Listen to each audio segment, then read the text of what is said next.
He's got plenty of footy left in him, so hopefully little things like this help prolong not just his career, but the amount of games he can get out this season too.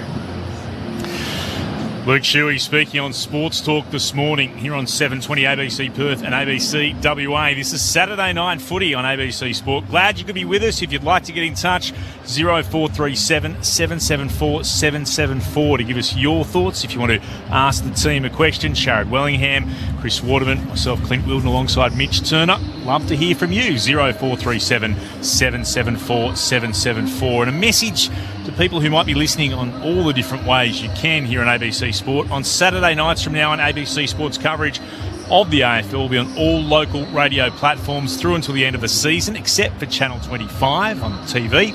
So if you're missing Saturday Night Country, you can head to ABC Country on your digital radio or the ABC Listen app, or you can listen in via your TV radio channels as well, Channel 25 and sometimes TV Channel 203, depending on where you happen to be. In just a moment, both teams are on the field. We'll come back and get the thoughts of Chris Waterman and Sharad Wellingham, how this game pans out between West Coast in 18th and Richmond in 17th. This is Saturday Night Footy on ABC Sport. Where else will you find free fun and games? Teens being boss, hard quiz, spoiled by kids, and of course... Do not watch this show! Find them all where it's always free, always fun for the family. ABC iView. On ABC Sport, you're listening to the 2025 AFL Premiership season. AFL. Don't get better than this. On your radio, Sport Digital, and on the ABC Listen app. The West Coast Eagles got oh so close last time they played earlier this season. They went down by 2 points to the Tigers. No doubt Eagles fans still have that loss fresh in their memory, but they were terrific last week in the opening half, indeed in a fair bit of the third term as well against Port Adelaide, and they'll be looking to draw on that sort of performance tonight against the Tigers. One question that does remain, while they were able to kick 6 goals, 3 last week in Adelaide, can they end what has been nothing short of a terribly disappointing run of opening terms here in the West? Across a 4-game span, they've just been battling. They went down kicking 2 goals to Geelong 4-5. They kicked 5 behinds to North Melbourne's 3-2. Bunbury, they kicked 1 goal to Carlton's 7 and 1 goal to GWS's 5. So in recent times, they've scored 4 goals 6 to opponents 19-14 in starts here in the West. Can they fix that tonight? Can they get 4 points? Can they win their second game of the season? What do our experts think? Chris Waterman and Sharad Wellingham on ABC Sport. Well, Shaz, I think that Bailey Williams and Flinty have to do a job on Nankervis, who's been a really good ruckman for a long time, premiership ruckman, but I think they just need to start strong in there, not let him have a presence around the ground, particularly behind the ball, and try and get their hands first at it and give the more younger midfield. I'm assuming you're going to have Harley in there.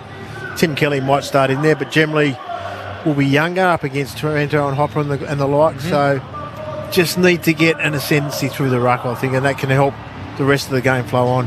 Yeah, it's funny looking through the stats and you try and pick something that's a bit of an outlier, something that you can kind of pick that a team might be hanging their hat on, and it's pretty hard when both sides are sitting 17 and 18 across both every statistic bar one. So there's one that the Tigers are worse than West Coast Eagles, and that's Clangers. So we hope that Richmond continue to try and take the game on and try and play the game of style that we know that they'd like to employ.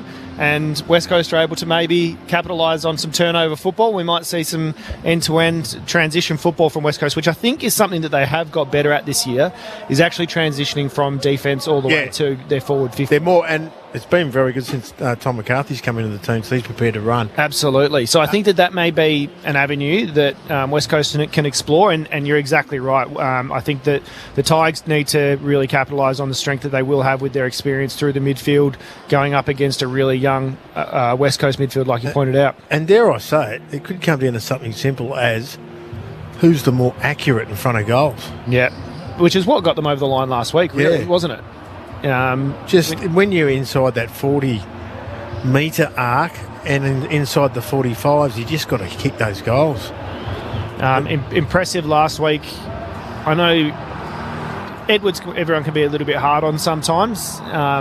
He was good last week. He was really good last week. I think it was 10 or 11 intercept possessions. The week before, he was struggling with it in the lights or something, but I'm not sure if you remember, he was kind of misjudging a lot of his marks and going for them and then bouncing in front of him a lot and wasn't quite able to get to them. But last week, they were working really well. So his ability to intercept and then transition with McCarthy, with Jinby, who I think has offered so much, playing out of his weight division and being super reliable. And Rhett Bazzo coming in and getting a second game on the trot in real games. He had a little bit of a look in the COVID period, I think. It's been a long time coming for Rhett. He's had some injuries and some personal heartache too, but good to see him up and about, playing footy, did some time in the waffle. He looked reasonably fit for first game back too, didn't he? He did, and West Coast need these young blokes. He's been on the list for 3 or 4 years now, need him to show signs, and I thought he was quite okay last week, and just need him to keep progressing so they know that we've got another green shoot coming through. There's been plenty of them, I thought, this year. There has been, and Jobe Shanahan's another one. That's exactly what I was just going to say. Jobe Shanahan has been one who, the last game I was really impressed.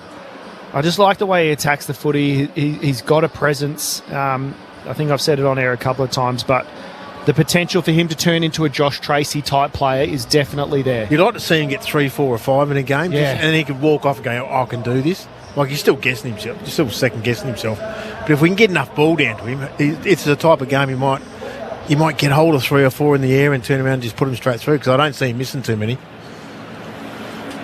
On the text line, 0437 774 774. If you'd like to get in touch with us, Dowds and Sauce. Hey team, loving the coverage, tuning in on the way back from Tamman in WA, of course, after some country footy. And can you let Essendon know if they need some players there ready? That's Dowds and Sauce. Good stuff from you two. The Bombers, well, they're not far away from having to call on anyone they can. If you turn up with your boots, you might be a chance. There is another game going on at the moment. We'll keep you across that throughout the day. It is, of course, Carlton versus Melbourne. It's quarter time in that match at the MCG, and an early advantage to the Blues. 4-2-26 to 3 straight 18. Carlton over Melbourne, 4-2 to 3 straight. Quarter time at the MCG. Clint, do you remember, speaking of the injury toll taking its impact on a side, do you remember when West Coast called up Aaron Black from...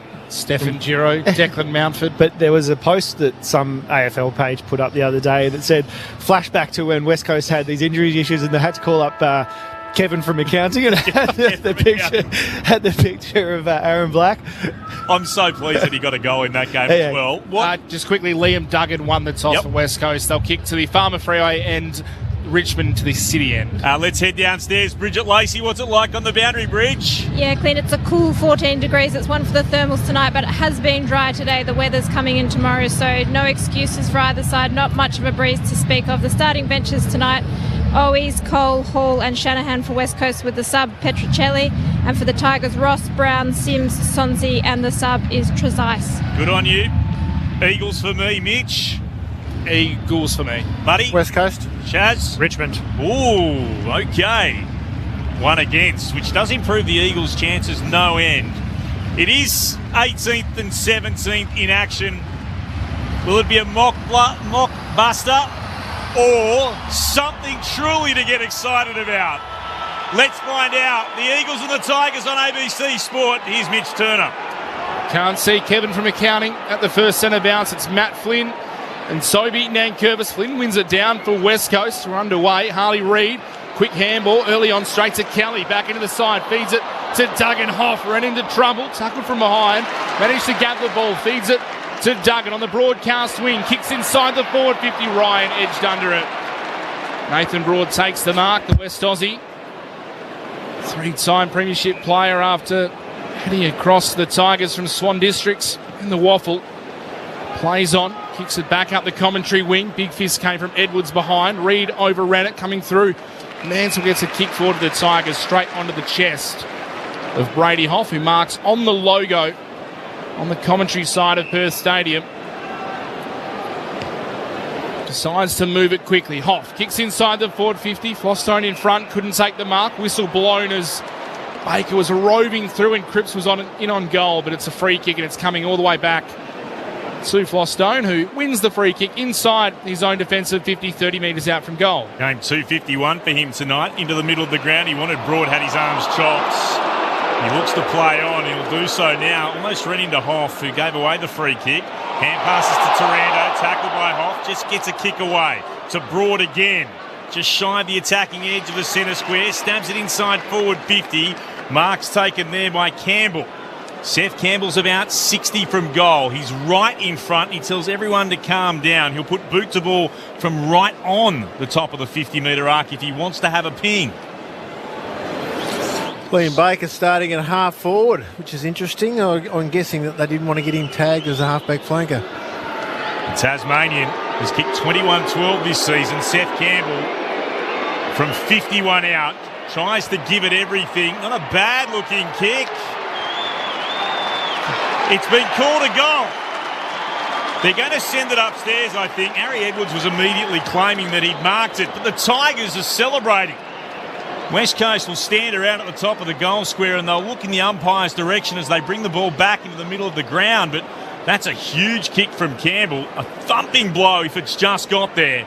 As we wait to see what the officials say. At the moment, the score's on the board. 1 straight 6. The Eagles yet to score, opening 2.5 minutes of the first. Well, we mentioned the experience in Broad and Vorston, and they both turned over the inside 50, forward inside 50s from the West Coast. So standing up to start the game, and just watching that replay, it does look like it's gotten over the line by about a foot, so nothing to worry about. It's Tigers. A goal. Got his hand to it, to be fair, Edwards, but he was well behind, and they've done that pretty well too, the Tigers, blocking him out of it. Ball back in the middle, coming through again, Harley Reid, breaks a tackle, strong through the hips, gets the handball across once again to Duggan, floating kick up the broadcast wing towards half forward and over the head of Cripps and Flostone, down to the boundary, Bridget Lacey. Yeah, Adam Uze, interestingly, choosing to coach from the bench in the early stages of this one. It is a little chilly here in Perth tonight, not quite as cold as it gets in Melbourne, so might be a warm night for Adam Uze. Ball spun back in, just beyond half forward for the Eagles, and then Curvis down to Prestia. There is a free kick spotted by the non-controlling umpire about 50 metres away, and it's a hold going towards Jacob Hopper. So the Tigers will have the ball just beyond right half back. Hopper sinks the slipper into the boot, kicks it up, looking for Fall. Couldn't take the mark. Good fist from behind. Down to Hutchinson of the Eagles. Now across to Harley Reid. Short kick to Tim Kelly. 60 from home. Turns, plays on, kicks inside the 50. Ryan can't take the mark. Good fist in there from the Tigers coming through Brockman. Ball spills out. Marek dispossessed. Now across. Run down tackle came from behind. Play on called Richmond. Desperate in defence. Smothered by Ryan. It falls to Bailey J. Williams. And his kick is out on the full. Chaos in the forward pocket for the Eagles. They couldn't get a score. Williams' snap goes wide. Out on the full. It's still 1 straight 6. The Tigers, the Eagles yet to score. Eagles fans are up and about early. This long kick came from Young towards left half back, and that's a good mark. Rising Flynn drags in the football for West Coast. And the ruck will go back. It was dangerous to Duggan. Rioli closed him down. Duggan able to take the mark. Looks to switch play out to Dewar. Rising Star nomination back in round 14. Twirls the footy over in his hands. There's only one player behind him. It's an Eagle as he kicks from the attacking edge of the centre square. Driving out to mark Jack Williams at left full forward. He got a reprieve last week. In fact, the free kick has gone the way of Ryan out of all of that. Across the shoulder from the Richmond defender. Good signs from Jack Williams, though, on the back of last week as well against Port. That's what we want to see of this young kid. Ryan snaps and Ryan goals from the free kick in the left forward pocket from no more than 25 metres out. He takes his opportunity to draw things level on the scoreboard. West Coast 1 straight 6. Richmond 1 straight 6. We've gone 5 and a bit minutes in the first. I know the free kick was there, but I'm with you, Muddy. I love what I'm seeing. After he had the reprieve last week, Jack Williams came back into the side with Graham being suspended. He's really looked to attack the footy. He's still young, Jack. He's still developing, but he's 6'8" or 9" or something. He can ruck. He's a tall kid, taller than you think, and you can see his shoulders getting a lot bigger. And looks like flying's up and about a bit tonight. Good smother down there, and got his name on the score sheet early. course, no Oscar Allen in the forward line tonight. No Waterman on the field, so we put one up in the box for you instead. Ball in the middle. Flynn taps it down. Brockman was the intended target. Reid gathers though for West Coast. Gives himself some space. Low kick towards Jack Williams. Bounces away from him. In the right forward pocket, Ryan v. Broad. Ryan can't quite get away from him. Little dribble kick finds Hall. Runs outside his own attacking 50. Harley Reid, right half forward. Spearing kick inside onto the chest of Matthew Owies. And he has started this game hot. Harley Reid. Owies will have the chance of the set shot. Will kick from about 50 metres out, tight on the boundary at right half forward. He's having an impact. He looks up and about Harley, doesn't he? And he's attacking and getting those inside 50s as well. One of those players the Eagles brought in this season for a bit of leadership. And this part as well, the goal kicking. Matthew Owies. Set shot. Crowd likes it. It's going to drift across the face. Flynn flew from the right. Couldn't take the mark. It's off hands over the line. The umpires are having a short conversation, but it is behind. 1-1-7 the Eagles. 1 straight 6 the Tigers. 7 minutes played in the first term here. Saturday night footy on ABC Sport. Boston goes on a trundle into the right back pocket for the Tigers, and he'll kick towards right half back. Massive pack up. No mark taken. Hacked by Hall inside forward 50. Trying to stretch for it. Baker. Bounces the way of Brockman. Might have been taken high. He was. Young got him over the shoulder. And he'll go back, the Eagle, and have a shot at goal from about 45 metres out. 45-degree angle to the left. It was a nice little knock-on from Owies. Knew that he couldn't gain possession, so just put it into a really dangerous position inside the West Coast Eagles forward 50. Chaos balls are often the best, aren't they? They always get something out of them. Tyler Brockman, 11-9 this season. The former Hawk, 51st game of his AFL career. It's a slow, deliberate approach. We're behind the kick. It starts right, it misses right. Minor score. 1-2-8 West Coast. The Tigers are 1 straight 6. 8 and a bit gone in the opening term. The Blues are up by 14 points over Melbourne. 5 gone in the second term at the MCG. Quick kick in to Flostone in the right back pocket, who moves it on to Young. The Tigers go by foot down the commentary side. The kick goes straight to Flynn. Wasn't the best effort from Banks. The Eagles will have it back on centre wing. Commentary side of Perth Stadium. Flynn rolls around onto the right boot, kicks a high ball inside forward 50. Young came across, fisted it towards the boundary line. Miller is there for the Tigers. Ball is out of bounds. The umpire correctly spots it eventually. The field umpire was right there, and maybe he's not allowed to make the call, but just call it. It was 2 feet out of bounds. The handball almost hit the field umpire, but he waited for the boundary umpire's official whistle. Ball will be tossed back in. Left forward pocket for the Eagles. Flynn over the top, grabs it out of the ruck, was taken to ground, didn't have the ball. Free kick West Coast. The ball got knocked out of Matthew Flynn's hands by Nankervis pretty much as soon as he grabbed it, and the tackle just lingered and lingered. He'll have the set shot from about 40 metres out, tight angle to the left. He's the bloke that started well. He's going for marks, he's marking, he's had a couple of good ones already. He's getting physically involved in the game. Just 4 goals for the season. But dare I say it, we're 1 goal 2. We can't afford to be 1 goal 3. Accuracy could kill him here. 7 inside 50s to 1 for West Coast so far. Ball in the hands of Matthew Flynn. Set shot, starts very right. It's not going to come back. It is a minor score. Another blemish for West Coast, 1-3-9. The Tigers are 1 straight 6. 10 minutes played. First term here, Saturday night footy on ABC Sport. With Loston head to right half back. He'll trundle into the right back pocket again. He'll do the same once more. Massive pack underneath it. Flying Edwards got a fist that spills to ground. Bounced away from Sims into the path of an Eagle. Wrapped up was Bazzo. He'll throw it back to the umpire, who'll ball it up again. Left half forward for West Coast. Flynn against Sims. Flynn slaps it forward. Takes about 20 metres. Trainer got there, gave it to Broad. Kicks Richmond towards centre wing commentary side. Good spoil again. Bazzo really stretched and got it away over the boundary line for a throw-in. Mansell unable to keep it in. Good battle so far. 3 points the difference. The Eagles 1-3-9. The Tigers 1 straight 6. 11 gone in the opening term. Only Jay does the ruck work. Tapped it down against Sims. hits the deck. Umpire lets them play on. Hoff got dragged off it. Eventually, we'll ball it up again. It's between centre wing and left half forward for West Coast. Commentary side of the ground. West Coast by 3 points. Sims v Williams. They go again. Bailey J got the tap to it. Straight to the path of Harley Reid. Nice handball to Brady Hoff. Tries the handball to himself over the head of Banks. The ball is coming back. Harley Reid was grabbed after he disposed of the ball. And he wins the free kick. And listen to the love from the Eagles crowd. He has copped it all week, Harley Reid, but they are showing their appreciation for the young star. His kick a little up and under inside the forward 50. Bailey Williams flies, can't mark. Hall drops it. Sims in there now for the Tigers. He's wrapped up. Ball up 40 metres out from the Eagles attacking goal.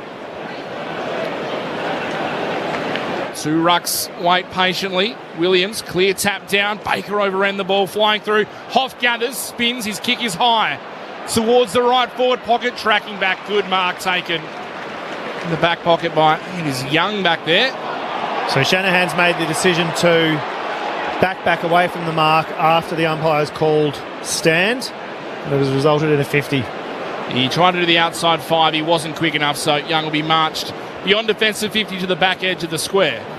Tigers have got Vlosten in an acre of space on the commentary wing, and he takes the mark. He looks to play on quickly. He can go out towards Young if he wants to. Was running by instead. Turns it over. Kicking it straight down the throat of Marrick, who marks it left half back. And now the Tigers have returned the favour. Trainer not getting back after being told to stand. Just zero impact on this play, though. Unnecessary to make those calls. Marrick brought forward, stabs the pass low, flat and hard into the chest of the captain in Duggan. He's got it about 55 from goal, between left half forward and centre half forward. He'll put it towards full forward. Again, a big pack up. Unable to mark McIntosh at the back. Got a hand pass away to Vlosten. And they'll move it beyond defensive 50 here, the Tigers. Long kick towards right half back. No one able to take the mark from Brown's kick, and it's over the boundary line by Jinby for a throw-in. Now, Jinby spent a fair bit of time alongside the fellow 7 in Mansell. At the moment, it's the likes of... Who is it back there? Koshitsky standing alongside Edwards. Thrown back in again. Williams palmed it down. Cripps had it, got bumped off it, lost possession of the footy. Trying to knock it off the ground was Houghton. It's still in there to be won. Cole affects the tackle on a Tiger. He'll climb up off the ground. It's Trainer underneath all of that. We'll ball it up again, just forward of the wing for West Coast. Williams again wins the tap. Nicely down to Hoff. Again to Harley Reid. Run into a little bit of trouble. Kicks a high ball to the top of the goal square. Miller. Red at best for the Tigers. Able to take the mark. 10 inside 50s though. 2-1. The Tigers stuck in their defensive 50. That's where the ball is now. Miller kicks it out to the southern wing. Looking for a target. Cole red at best. Couldn't take the mark. It comes out towards Sonzi. Little handball to McIntosh. Now to Prestia. His first disposal of the night. Goes back by hand to McIntosh. Down the southern wing. Kick almost chopped off. Late contact on Duggan. No free kick called. Campbell gets the ball moving forward. Out of the path of the young gun in Houghton. Handballs into the pocket. Onto Mansell. Steadies. Kicks to the top of the goal square. Fall. Juggles. Marks. No. Play on. Throws it on the boot. He misses. Almost pulled in the one-handed juggling mark. Chauncey Fall couldn't. And then the quick kick out of congestion. Just missed. A minus score. 1-1-7 the Tigers. 1-3-9 the Eagles. 15 gone in the first quarter at Perth Stadium. They didn't give it up, the Eagles. Jinby continued to apply pressure after Fall couldn't take the mark, and they'll move it quickly beyond their defensive 50. Owies has it at left half back. He'll stab it short. Marking Cripps.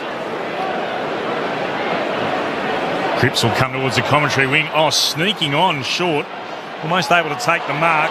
Ball spilled out the side. Trainer wrapped up, tackled to ground by 2 Eagles. One of them Reid, the other Owies. Ball up on true centre wing, commentary side of the ground. Blues by 14 points over Melbourne. 12 gone in the second term at the MCG. Bailey J. Williams won it down, got it to Hall. His hand pass was intercepted. Stolen away then by Campbell. Kick towards right half forward. Jinby intercepts for the Eagles. Not a great kick to Cripps. Is able to pick it up and handed it off to Bailey J. Williams. Now to Cole through the middle of the ground for West Coast. Oh, shocking kick goes behind Duggan. Fortunately, though, he has time to steady, go back and gather and give it to Kelly. Kelly on the defensive edge of the centre square. Comes towards the commentary wing to Hoff. Moves it out to Cripps, who marks. Dewar continues the run into the left forward pocket. It's where the kick goes, and Dewar marks. A metre in from the boundary and about 35 out from goal. Snuck in off the interchange there, Dewar.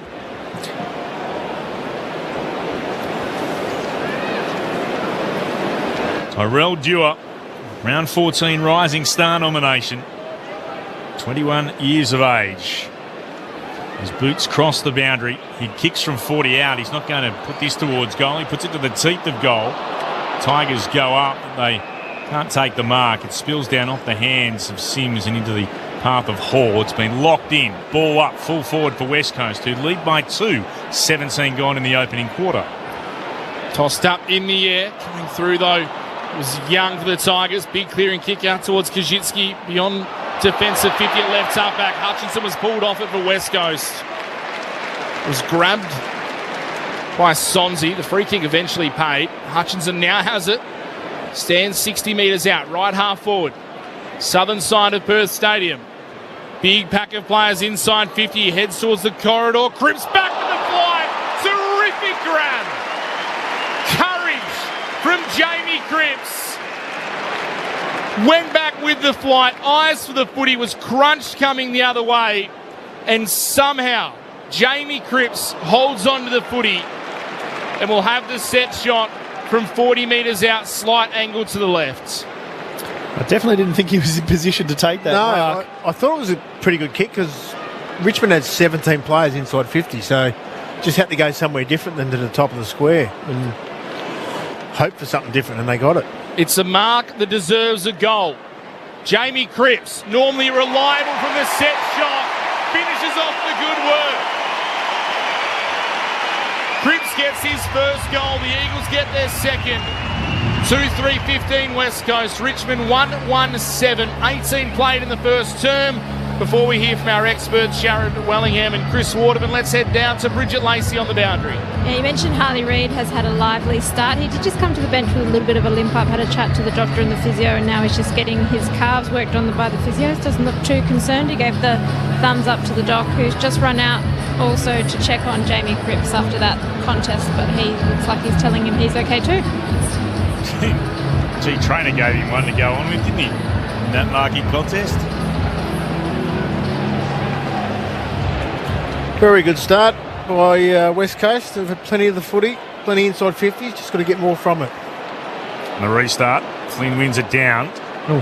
Got it on straight to Ross. His hand pass forward to Hopper. Tigers away through Taranto. And they move it towards the other side. And Banks kicking towards left half forward. Mopped up by Colbo. Good battle against Rioli. Handed it back to Kelly. Kicks towards Baker, who marks and then plays on. Here goes Cole.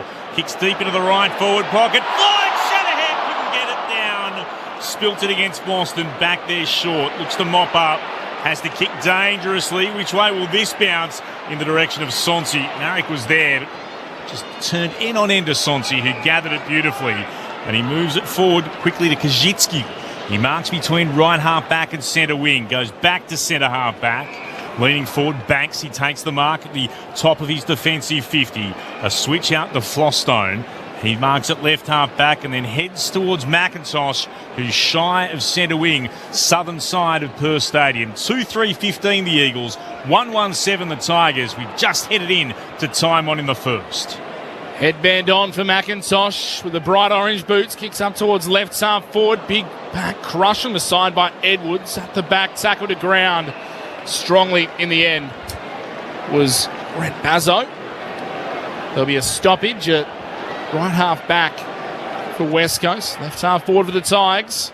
Nankervis, front position, taps it down. Taranto, nice hands to McIntosh, who just gave it away. Straight to Flynn, beautiful handball to Baker. Now to Hall, running off half back. Low kick towards Shanahan. Ricochets off his chest. Falls to McIntosh. Through hands, the Tigers can get it to Brown, who's a little dinky kick. Finds Nankervis, who immediately has a player running past in short. Handballs to him. Kick inside the forward 50, looking for a mark. Big fist coming from Duggan.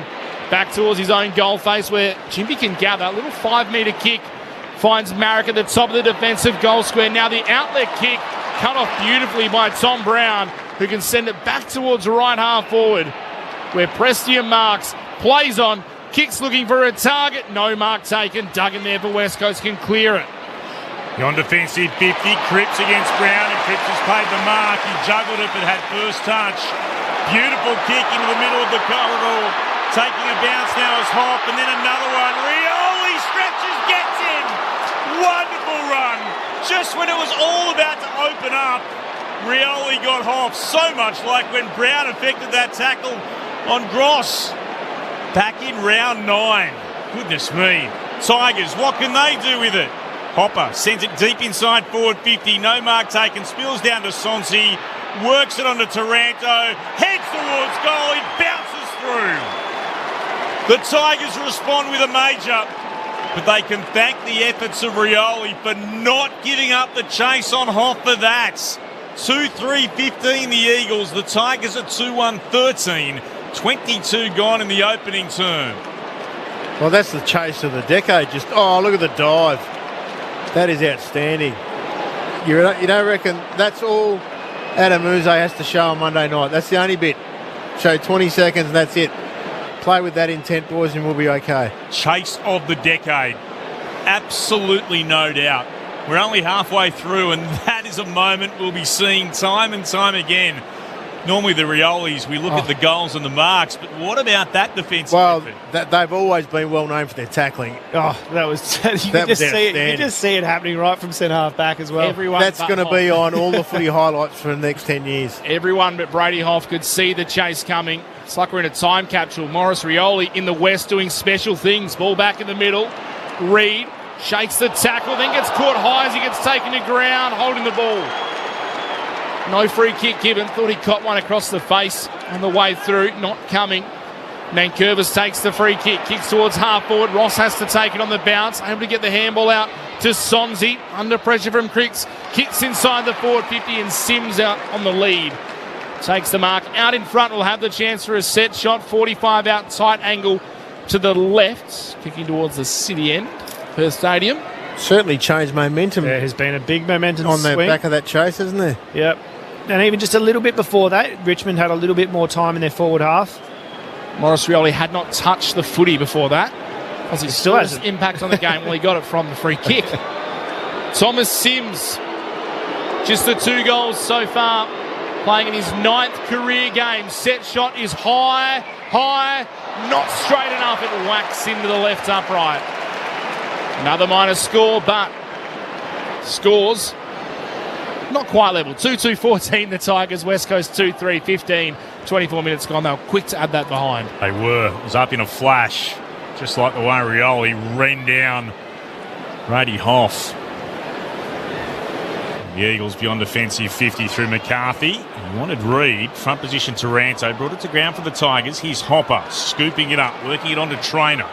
And send it into the right forward pocket for the Tigers. They come from everywhere. Great Mark Edwards. In from the side. His kick, though, was a stinker. Couldn't find where he wanted to go. Bounced off Sonsi's chest. Spilled out in the direction of Cole. Sonsi followed it back up.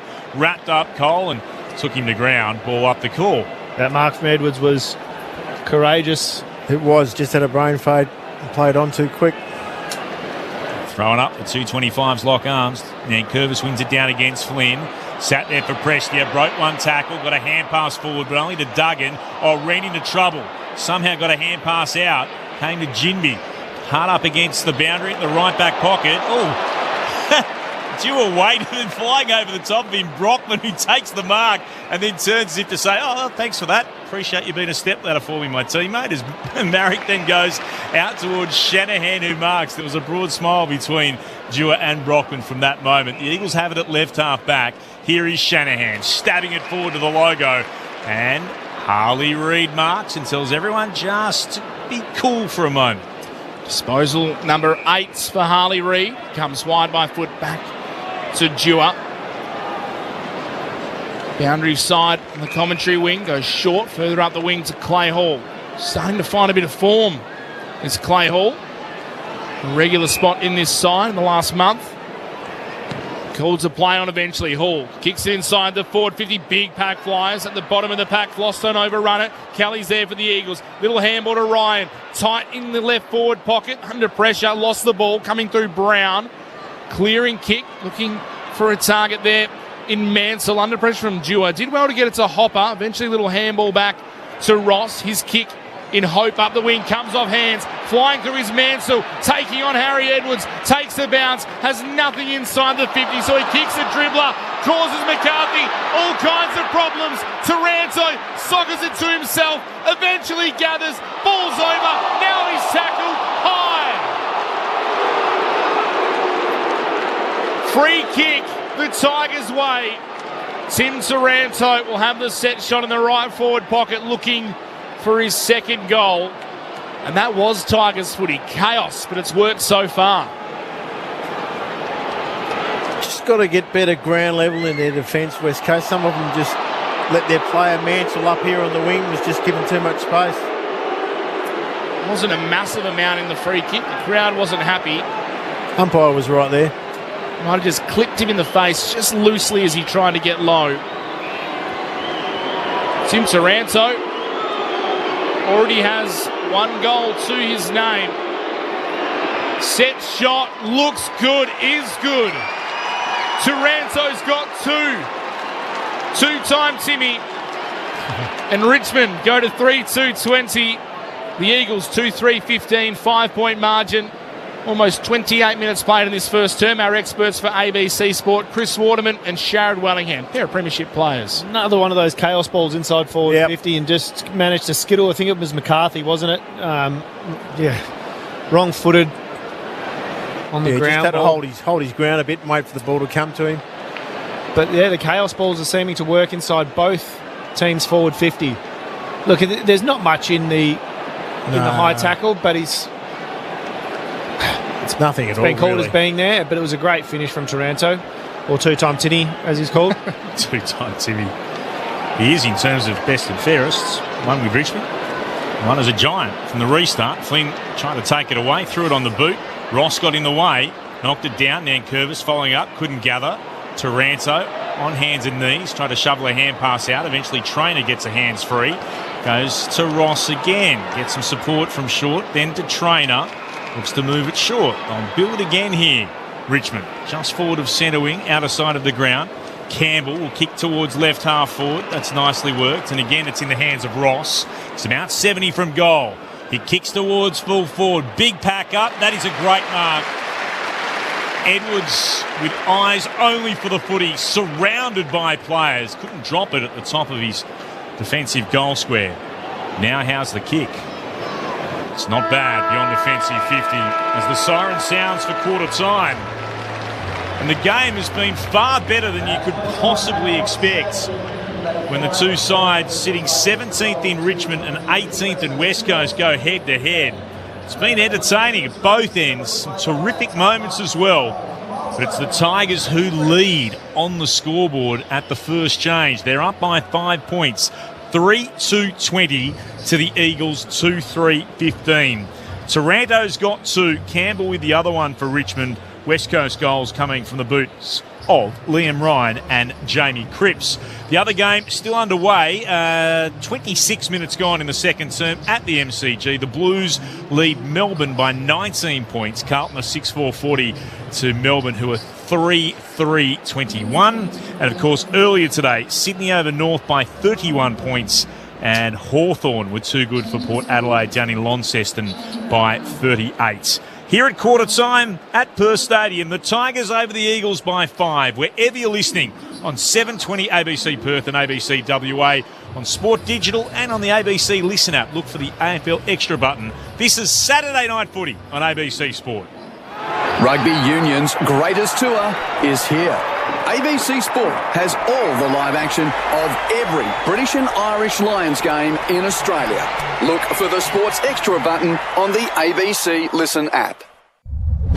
This is the 2025 AFL Premiership season on ABC Sport.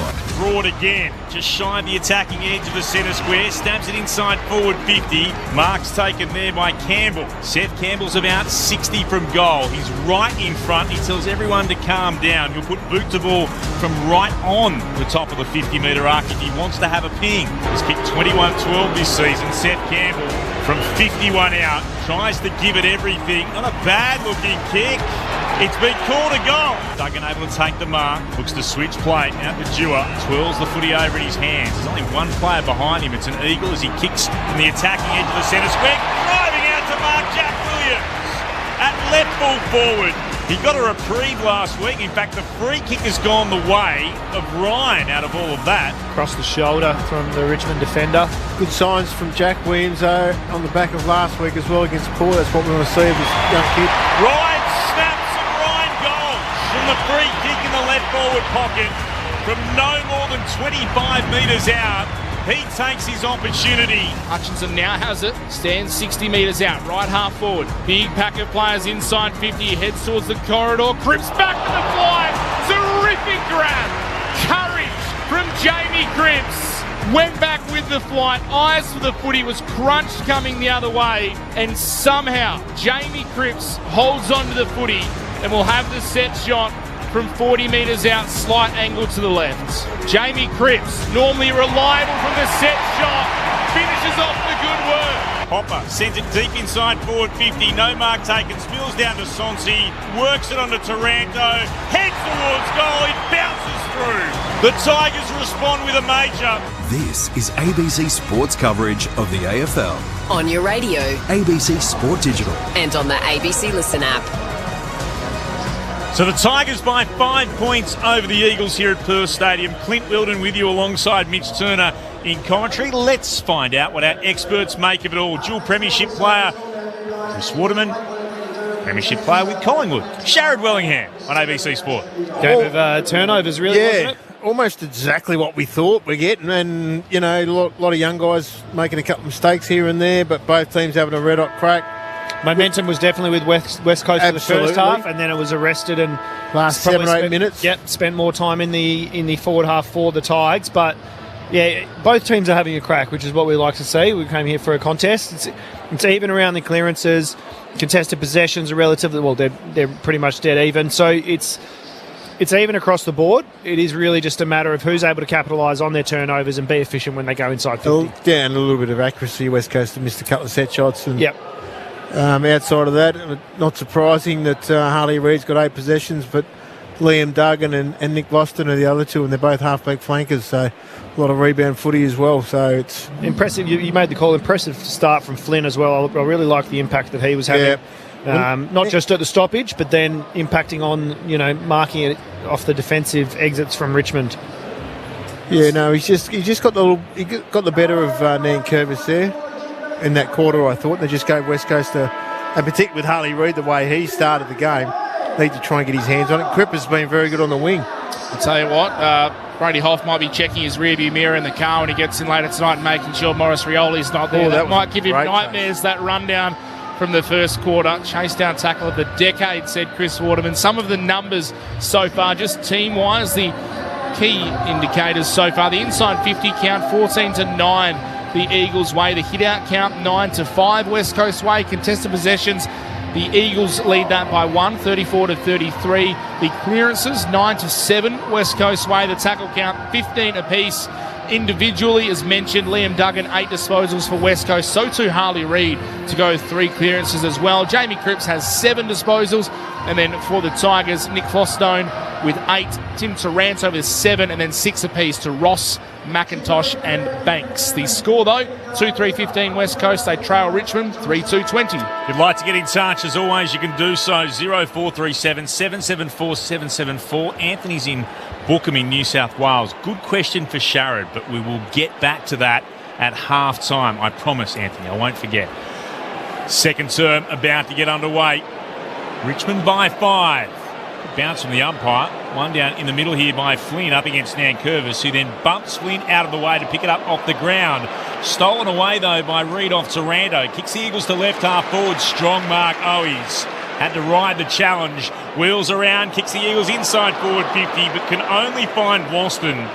Disappointment, particularly for Bailey J, who got free in the left forward pocket. And Boston will look to go short, and he'll find Hopper, who marks still in the right back pocket for the Tigers. Still inside their defensive 50. They continue to move it around here, Richmond.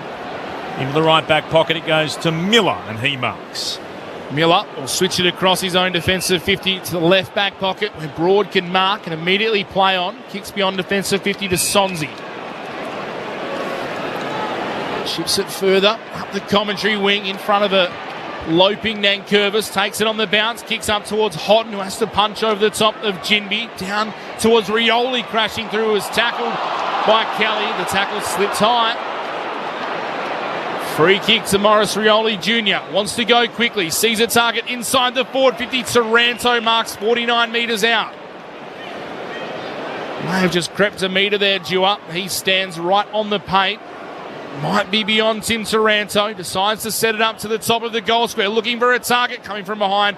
No mark taken by Ross. Tackled at ground level. Ginbey's head got taken. Oh, that's the call. High tackle. Sharon Wellingham spotted it, so too did the crowd. A high tackle. Free kick going the way of Ruben Ginbey. About 10 metres away from his own behind line. Deep inside defensive 50 where he'll go for a run and play on. He will, but he'll kick dangerously and he almost turned it over. McIntosh just didn't get there. Bazzo had to ride the challenge, took the mark, gives it back to Ginbey. He'll kick again towards the southern wing. Brown brought it to ground, spills out though to Hoff. Sweeping hand pass forward for the Eagles to Baker. Did well to drag players towards him, and then a hand pass releases Owies on a run towards left half forward. Pops it inside the left forward pocket and onto the chest of Ryan. And he'll go back and have a shot. It's a very congested forward 50 all of a sudden. Had big Matty Flynn dead centre of the forward 50 there, standing like a scarecrow, but elected to go back and take the responsibility himself. He's got the rights to do so, you'd reckon, Liam Ryan. Already a goal tonight. Boots cross the 50. Kicks on its way. Maybe he should have passed it off. He's missed to the left-hand side. A minor score. 3-2-20 the Tigers. The Eagles trail by 4. 2-4-16. 2 and a bit gone in the second term. A let off there for the Tigers. Short with the kick-in duties. Goes short. Finds Hopper. Leads up at him and takes the mark. Has the knee strap. Jacob Hopper as always. Eventually called to play on. Kicks a floating ball out to the southern wing. Duggan floats across. Takes the intercept mark for West Coast. Not a lot to go to. Again, Tigers flooding numbers back, so just goes wide towards the boundary line. Finds Ginbey. Ginbey sees something he likes up ahead. It's Ryan in the pocket. Can't mark. Over the top, Flostone spoilt the ball, then did well to rove it. Gets the back from the 1-2. Gave it to Prestia. Now Taranto back to Prestia. Running across halfback. Gave it to Nankervis. Did well there, the Tigers. Eventually got to Prestia. Then the kick out wide. Finds Camden McIntosh. Can play on quickly. Flostone kept running. Another involvement in this chain. Handball further field to Morris Rioli. Balked his way around Bazzo. Kicks inside the forward 50 on the Tigers. Messed it up. Prestia and Campbell ran into each other. Now Campbell's caught. Tackled. Stripped. No whistle. The players almost looked like they were looking to the umpire to blow the whistle for holding the ball there, both sides. Ball up, and I think there might be a blood rule. No, they're going to toss it up. And they do. Into the air. Flynn palmed it down. Ginbey out after it. Gathers. Kicks up in the air. It floats towards left half back. Cripps brought it to ground. Spilled down there to Flostone. Kicks into the right forward pocket. Ugly bouncing footy. Trying to gather it. Bazzo. He got tackled. Went to ground. Ball was still there. Somehow Ross gets a hand pass out. Nankervis, his kick was smothered. Up in the air. Dewar underneath it. Hands it back to Bazzo for the Eagles. On in turn to Ginbey. Kick smothered by Prestia. Bounced away though into the left back pocket of McCarthy, and then he'll move it short again. This is Marek. Stabs it onto the chest of Cripps. Has it at left half back for the Eagles. He gets told to move on. He'll kick beyond the wing. Ryan had 2 to beat. Front position was McIntosh off his hands and over for a boundary throw-in just forward of the wing. Half-time, the MCG. The Blues, they've got a handy lead at the moment by 19 points, 6-4-40 over Melbourne, who are 3-3-21. Here at Perth Stadium, the Tigers still lead the Eagles by 4, 5 gone into the second. Ball spun back in off the hands of Flynn. Came to pressure of the Tigers. Handball inside to Short. Now to Campbell through the middle of Perth Stadium. Takes one bounce, takes a second, runs to 40. Seth Campbell, the excitement machine. No flips, but you don't need it when you're playing this well. Campbell gets his second. The Tigers pull clear.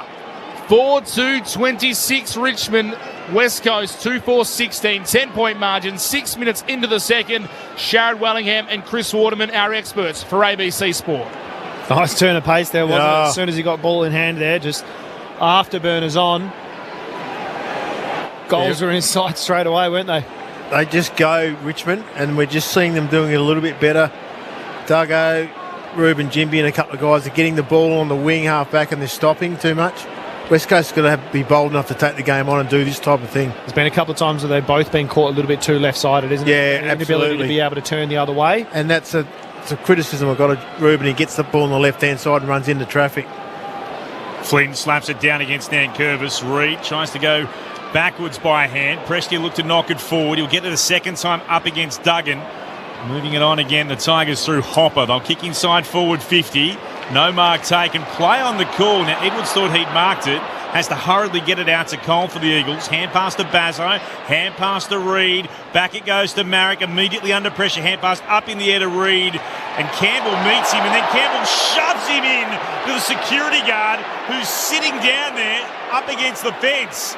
Not sure whether he was expecting that. Reid certainly wasn't. Reid will get the free kick for all of that, and the Eagles will go and remonstrate with Campbell. The crowd will show their delight for the free kick given Harley's way, and he'll stab it short to Cole, just far enough to be a mark. And he'll go again towards Bazzo, who marks just inside his defensive 50 for West Coast. Bazzo comes to Edwards at right half back. Rolls immediately, kicks up the broadcast wing. Nice kick onto the chest of Brockman. Can handball to Owies.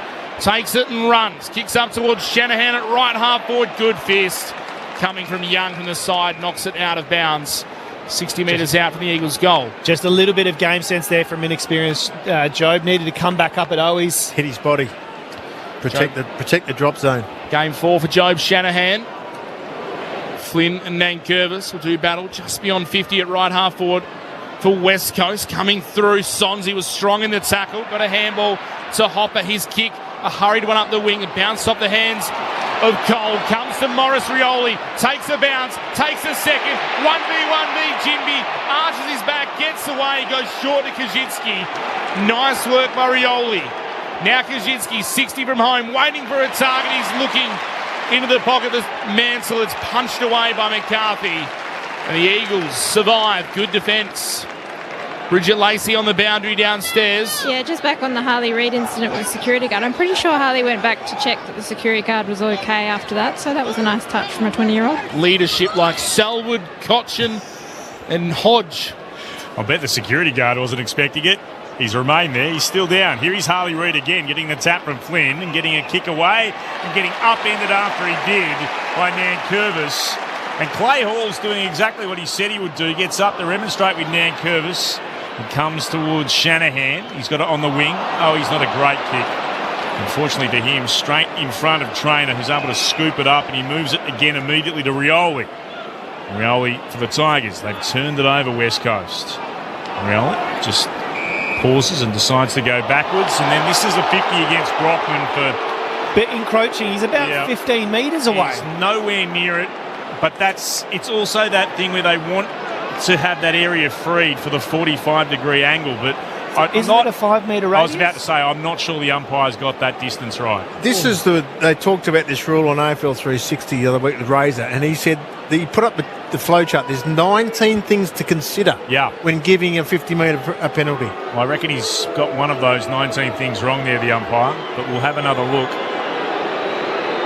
Meantime, Morris Rioli with the 50 has been brought inside 50. He kicks on goal, and he's going to miss. He started in line with the left hand behind post, and that's the way it headed. Misses to the left, a minor score 4-3-27 to 2-4-16. 10 gone in the second. Your thoughts from having seen the replay? Touch and go. I reckon he's about 7 or 8 metres outside the protected area. It's not impacting the game. My thoughts were someone call Greg Swan and add that to the list as the kick from Cole. Inside 50, finds the chest of Hoff. Tell you what, we'll be talking with Razor about that on Monday. Certainly will on Extra Time. Sport Digital, the ABC Listen Up, on local radio as well. The Eagles through Cole, move it to the wing to Brockman. Plays on by hand to McCarthy. Ducks back inside, dangerous kick. Chopped off inside the centre square by Nathan Broad. So much experience still out there for this Tigers side. A mix of wisdom and youth as the kick goes out towards Sonsi on the southern wing. Can't take the mark, but is able to gather. Take a quick bounce. Now kicks into the pocket. Full went early. Couldn't take the mark. Edwards over the back. Was able to just receive the easiest of chest marks. And now he can swing it back to right half back where Cole again finds space. Takes the mark. The Eagles fans wanted him to go, but there was nothing on. Tigers shut it down pretty quickly, and Cole's forced to go back towards his own defensive goal square to McCarthy, and now to where it started. Harry Edwards, left back pocket, marks, able to find a target beyond left half back in Hoff. So the Eagles trying to pick their way through this Richmond zone right now. Hoff has it in hands, can go short further up the southern wing to Tim Kelly. Kelly. That's a low flat pass. It's stabbed towards Marek, who marks on the logo. Dangerous kick inboard to Duggan. Attempted tackle from Prestia. Duggan spins out of it. Kicks in the left forward pocket. Going up. Ryan couldn't mark for the Eagles. Gets it back though. Breaks the tackle. Hands it off to Hall. Hall from 45 metres out. Shoots at goal and misses. And there were players inboard calling for it. One Duggan. The other was Flynn again. Desperate to get it back. Not to be. 10 points is that margin. Hall's behind to the left-hand side. 12 gone into the second. Brown goes into the pocket. Finds Young. Come back across goal. Decides not to. Kicks further up the southern wing. Jimmy flew from behind. Can't take the mark. Fall tries to tap it to a teammate. Eventually gets it out. Did well to get it to Sonsi. Clever little handball to Sims. The big fella ran into trouble. Didn't know what to do with it. Now the Eagles have won it back. Duggan to Baker. Ball knocked down at half forward to the Eagles. Brown was good at ground level. Little handball to Broad. Shares it with Sims. Now kicks it out towards the commentary wing. Taranto has a heap of space. The Tigers are charging forward. His kick in front of Ross. Missed the target. McCarthy gets there for West Coast. Handball put Cole under pressure. Now Hoff lends support. Handball to Edwards. Smothered by Rioli. He's done it again. Morris now gets back onto it. Toe pokes to himself. Morris, finish it yourself. He doesn't. Unselfishly goes to Nankervis. But that is once again a goal to Morris Rioli Jr. that will not go against his name. He is having a massive impact on this game of footy. Nankervis officially gets the goal. The Tigers go to 5-3-33. West Coast 2-5-15, 2-5-17. 13 minutes into the second. Sharad Wellingham, Chris Waterman, two of the great efforts from Morris Rioli so far. Well, the smother just then also came off the back of a tackle that he spun out of and then threw himself at Edwards' foot. It was a remarkable effort. Keeps his feet in the next contest as well, and Edwards finds himself on all fours. So, huge effort. You can't teach that. It's goal of the year. That's just inbuilt and he passes intuition. Bridget Lacey's downstairs. Bridge. I don't think Andrew McWalter likes what he's seeing. He's just wandered out to the bench to join Adam Uze, who's been coaching for Richmond there from the start. Lost composure in the game from about the 12-minute mark of the first quarter, West Coast, and haven't been able to regain it. Almost from that Rioli rundown. Nankervis palms it down straight to Ross. He'll kick into the right forward pocket. It'll get there on the bounce. Falls out to gather. Hand pass backwards.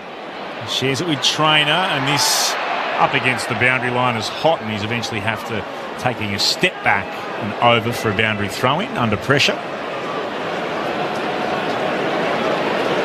Tom Cole is not moving with any great alacrity downstairs tonight. A couple of times he's been really flat-footed. Looks a bit sore. Williams palmed it down, but it comes here to Nankervis, the most recent goal kicker. Sends it into the middle of the forward 50.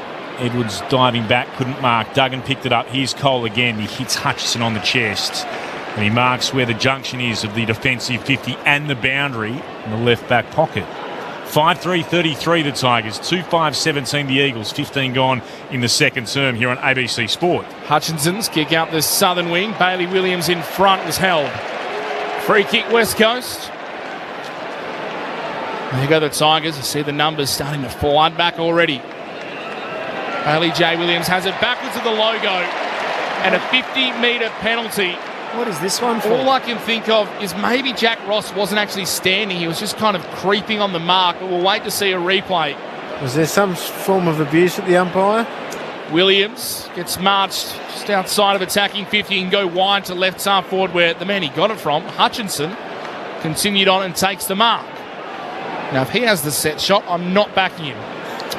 He's going to kick from 55 out. He's got 1-7 for the season, which means he'll kick it now.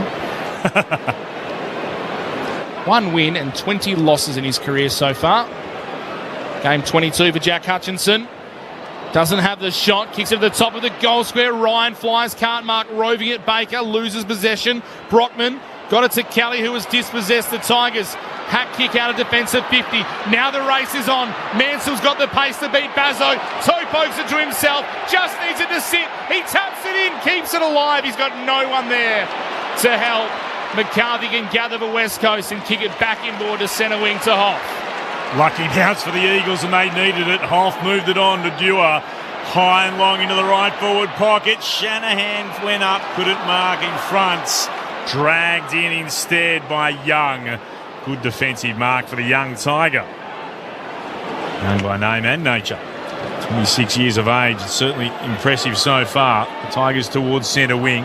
And taken by Bazzo. Reed behind him, able to gather. Breaks the tackle of Sonsi. Hands off to Dewar. Then to Marrick, on in turn to Hall. Hand pass over the shoulder to Reed. You can hear the crowd rise as Reed kicks disappointingly too deep to Broad, who marks it full back for the Tigers, and he turns it over. Heading into the right back pocket, marked instead by Hutchison. He'll centre the football. Bailey J. Williams drops the mark.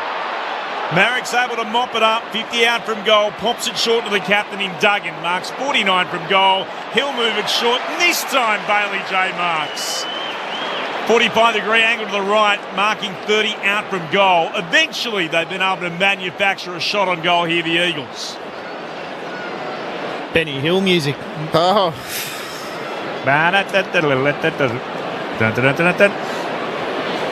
Yeah, and needs to kick it. 2-5's bad enough, 2-6 is worse. Well, he's got a second chance after spilling the mark just moments ago. Bailey J with one out of bounds on the full so far tonight. From 35 out, he steers it through for West Coast. And hope springs again around Perth Stadium for those in blue and gold. The Eagles with their third on the board. They bring the margin back to 10 points at the 19-minute mark of the second term.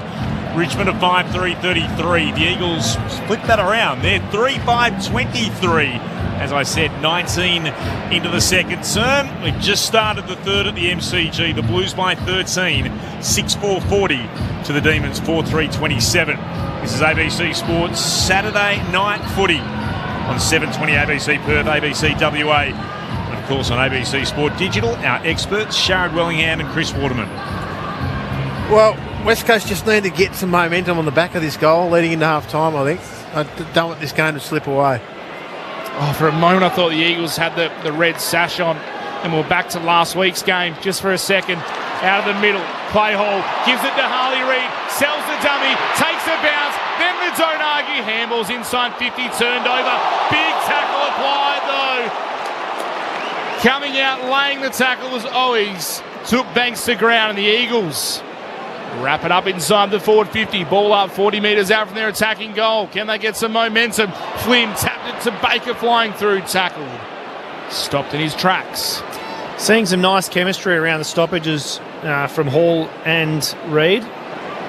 Flynn up against Sims this time. Comfortably wins the tap. Straight down to Bailey Williams. Quick hands to Baker. Off the clay hole. That is beautiful from West Coast.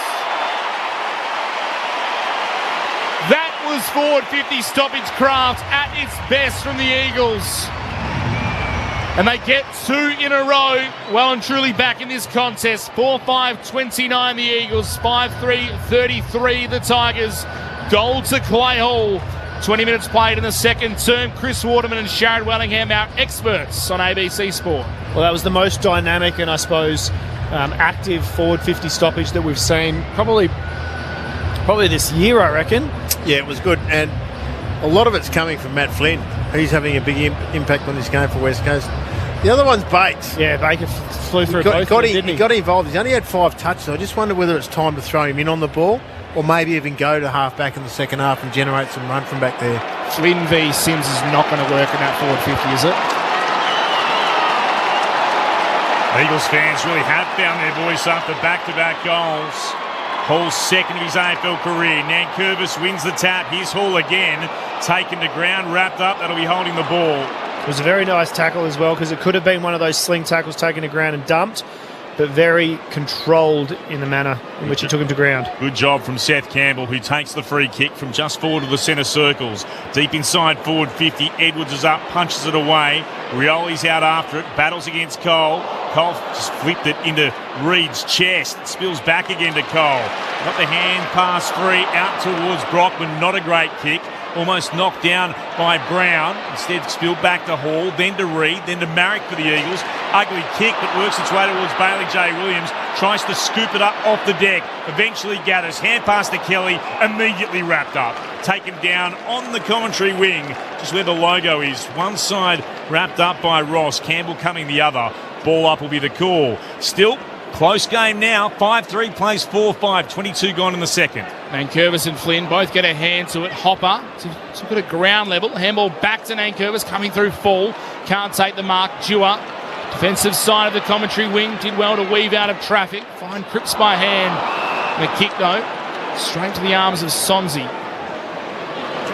Takes the mark in front of the interchange gates.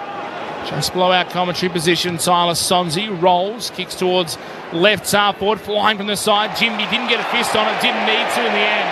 Harry Edwards takes the mark, it's a shove. After he takes it and gets marched up the field 50 metres. That one was there, late contact front on after he'd taken the mark. Takes the kick quickly from the logo. Does Harry Edwards, finds Jamie Cripps, plenty of space, runs towards half forward, kicks towards Shanahan.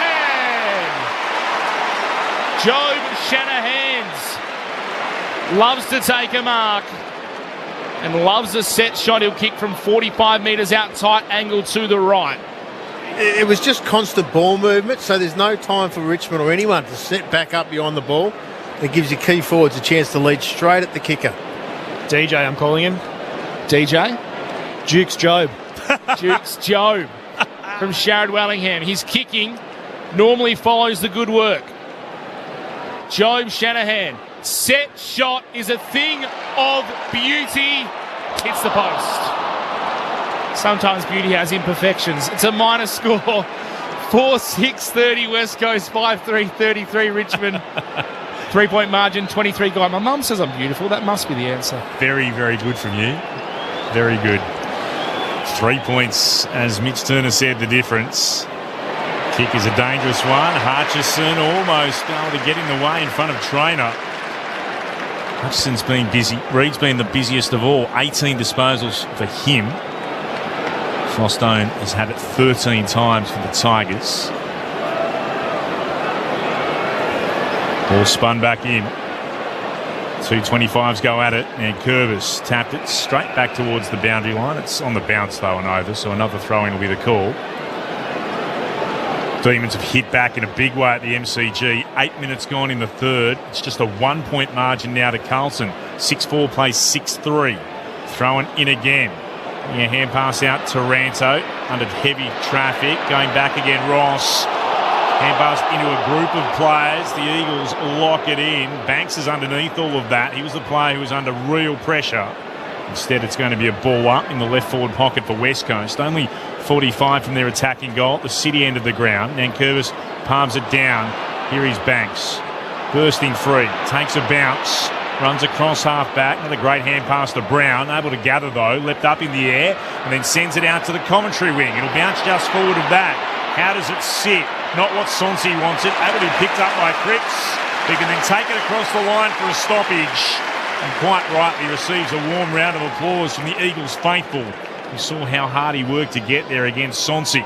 They were away for a moment, the Tigers. The Eagles hold on.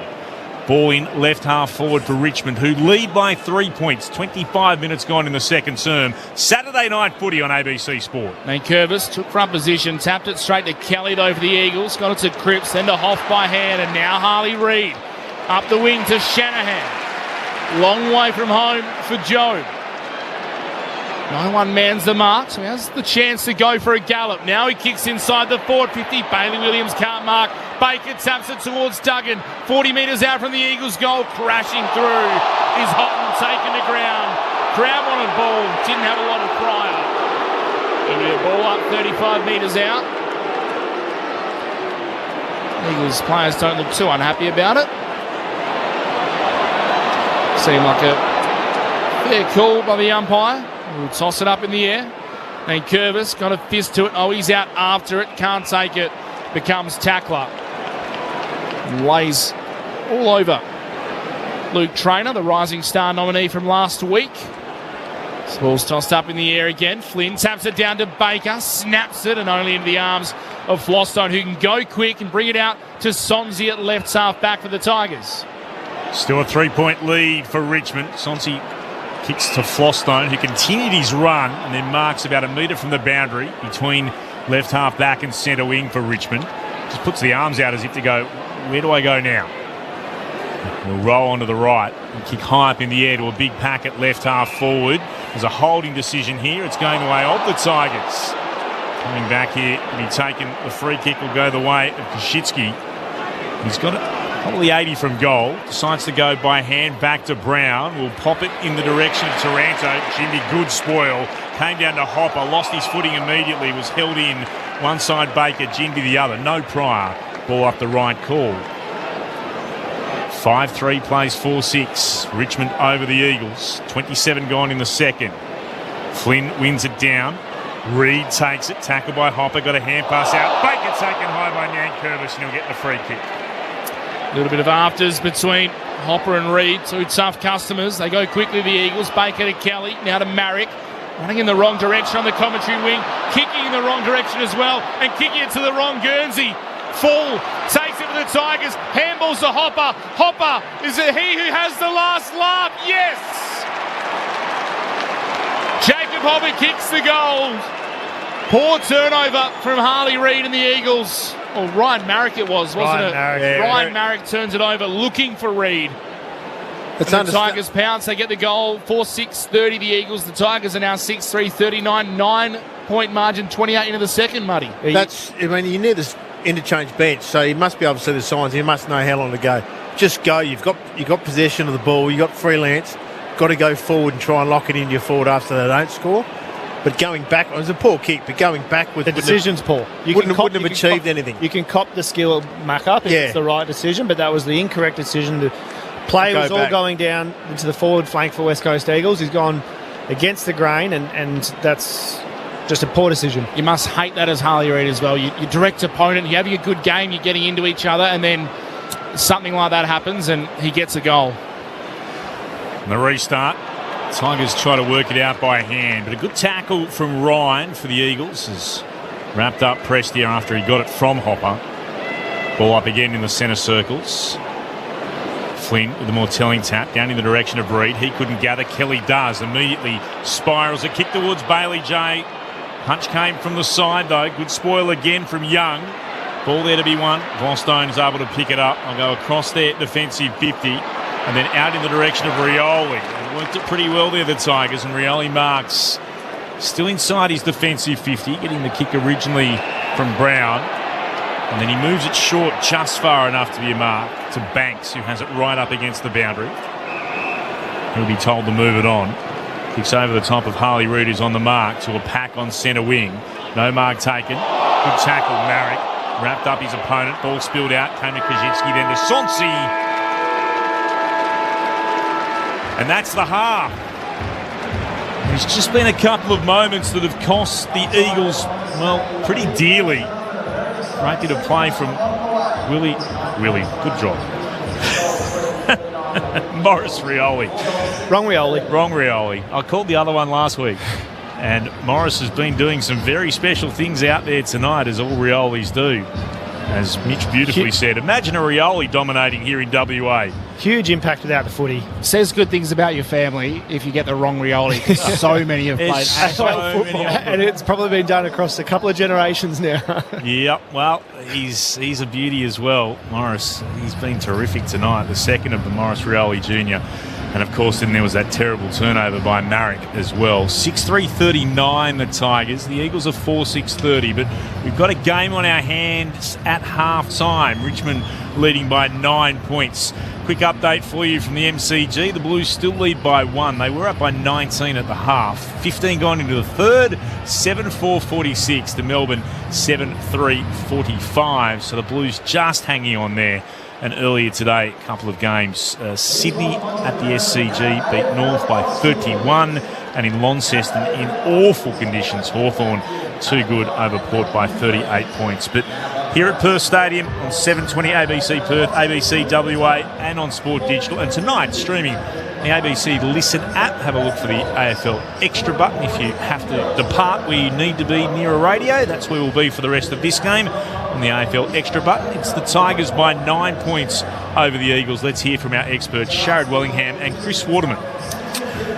Well, West Coast had all the momentum late in the game, and we just thought they needed a goal. They got it and got the momentum back in their favour, and just that last incident with Ryan Marich, it just cost them a goal at the end. But I mean, that's just a poor decision. The skill errors, as you said before, you can cop that. But the other two goals in the game were absolutely no skill whatsoever. Morris's decision to chase and tackle and then throw his body over the boot has got 2 goals for Richmond, and there's an 18-point swing, and we're at a 9-point game right now. So there's not a lot in it. Not a lot in it. I mean, you look across some of the some of the stats, and it's very similar. Clearances are pretty even. Your ground ball gets are pretty even. So both teams are having a crack in contested footy. Both teams are having a crack in terms of tackles. So it's 27 apiece for tackles. So it is really just about who can be more efficient off turnover, which is what our call was pre-game. Who's going to be efficient when they get it inside 50? And at the moment, with the scoreline 6-3 in favour of Richmond, they're able to be more efficient. But are they going to be able to sustain it? A young side who, coming on a long interstate trip, are they going to be able to sustain it for the whole game? And for me, I think that West Coast probably haven't quite clicked for a whole quarter yet. They've done it in patches.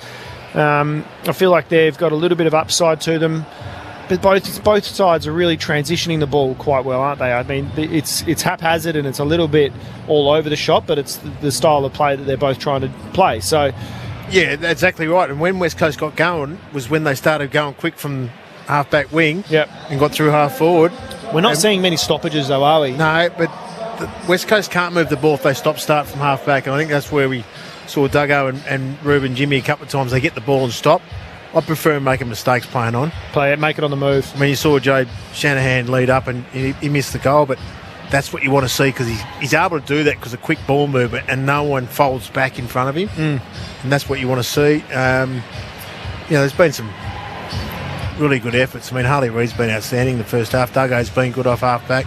This is one of the best games I've seen Harley Reid play in a while. Well, it's 20 to half-time. 20 to half-time with 6 clearances. He's having a really big impact, and I made the call, but him and Hall at the stoppage have got some nice chemistry, looking after each other, bringing each other into the game, and, the short handballs going from that inside contest to out, allowing one or the other to break away. At the moment, it's Harley Reid who's probably being on the end of a couple of Hall's good positions at the stoppage, but I like the chemistry that's building between the two of them. Yeah, and it's just been the Campbell and a couple of these guys, Sonsi, and that they just get the ball and run. And when you see it happening, you're just thinking, how are we going to stop this? So West Coast need to be a bit more bolder with their, and Brody Hoff, credit to him, he took the game on and Morris chased him down. It was just a great tackle and chase, but that's what you want to see Brody Hoff doing. I mean, it's not going to happen all the time, and not everyone's going to chase like Morris Rioli. Not everyone can. Not many can. But if you're going to take the game a lot there, you're going to get more results going your favour than not.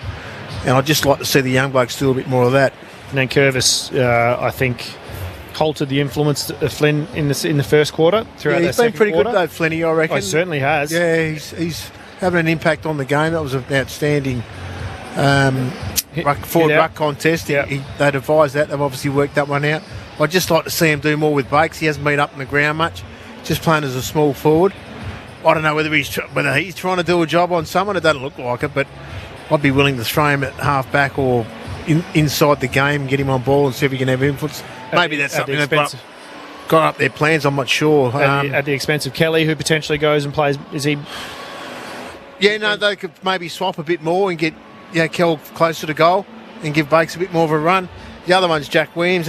He took a mark early in the game, but it was taken off him and given to Liam Ryan. He had a shot on goal, but he hasn't touched it. So maybe, his other leg to his bow is rucking, and they've got Bailey Williams and Flinny in the game. So and Barley's playing forward with Job. So maybe it's a chance early in the third quarter to get him up, get Petch into the game, and maybe drop Jack out. Yeah. So how have you found Jack's ability, if he isn't having an impact early, to then? He's got to learn. He's only young, but he's got to learn to fight his way into the game, and he's got to impose himself. He's a bigger, stronger kid now. He's got to somehow hit bodies and just have an impact some other way. But maybe it's a chance to get Jack Petruccelli, because this game suits him, doesn't it? The game suits him. Someone with speed to get forward to the ball with the ball in his hands. It could be a bit of a sign to maybe make that call earlier. Thoughts of our experts, dual premiership player Chris Waterman alongside premiership player Sharad Wellingham here on ABC Sport on 720 ABC Perth, ABC WA, and of course, as always, on ABC Sport Digital. The Tigers lead at the main break by 9 points, 6-3-39 to West Coast to a 4-6-30. Let's pause here at Perth Stadium and get the latest from the ABC Newsroom.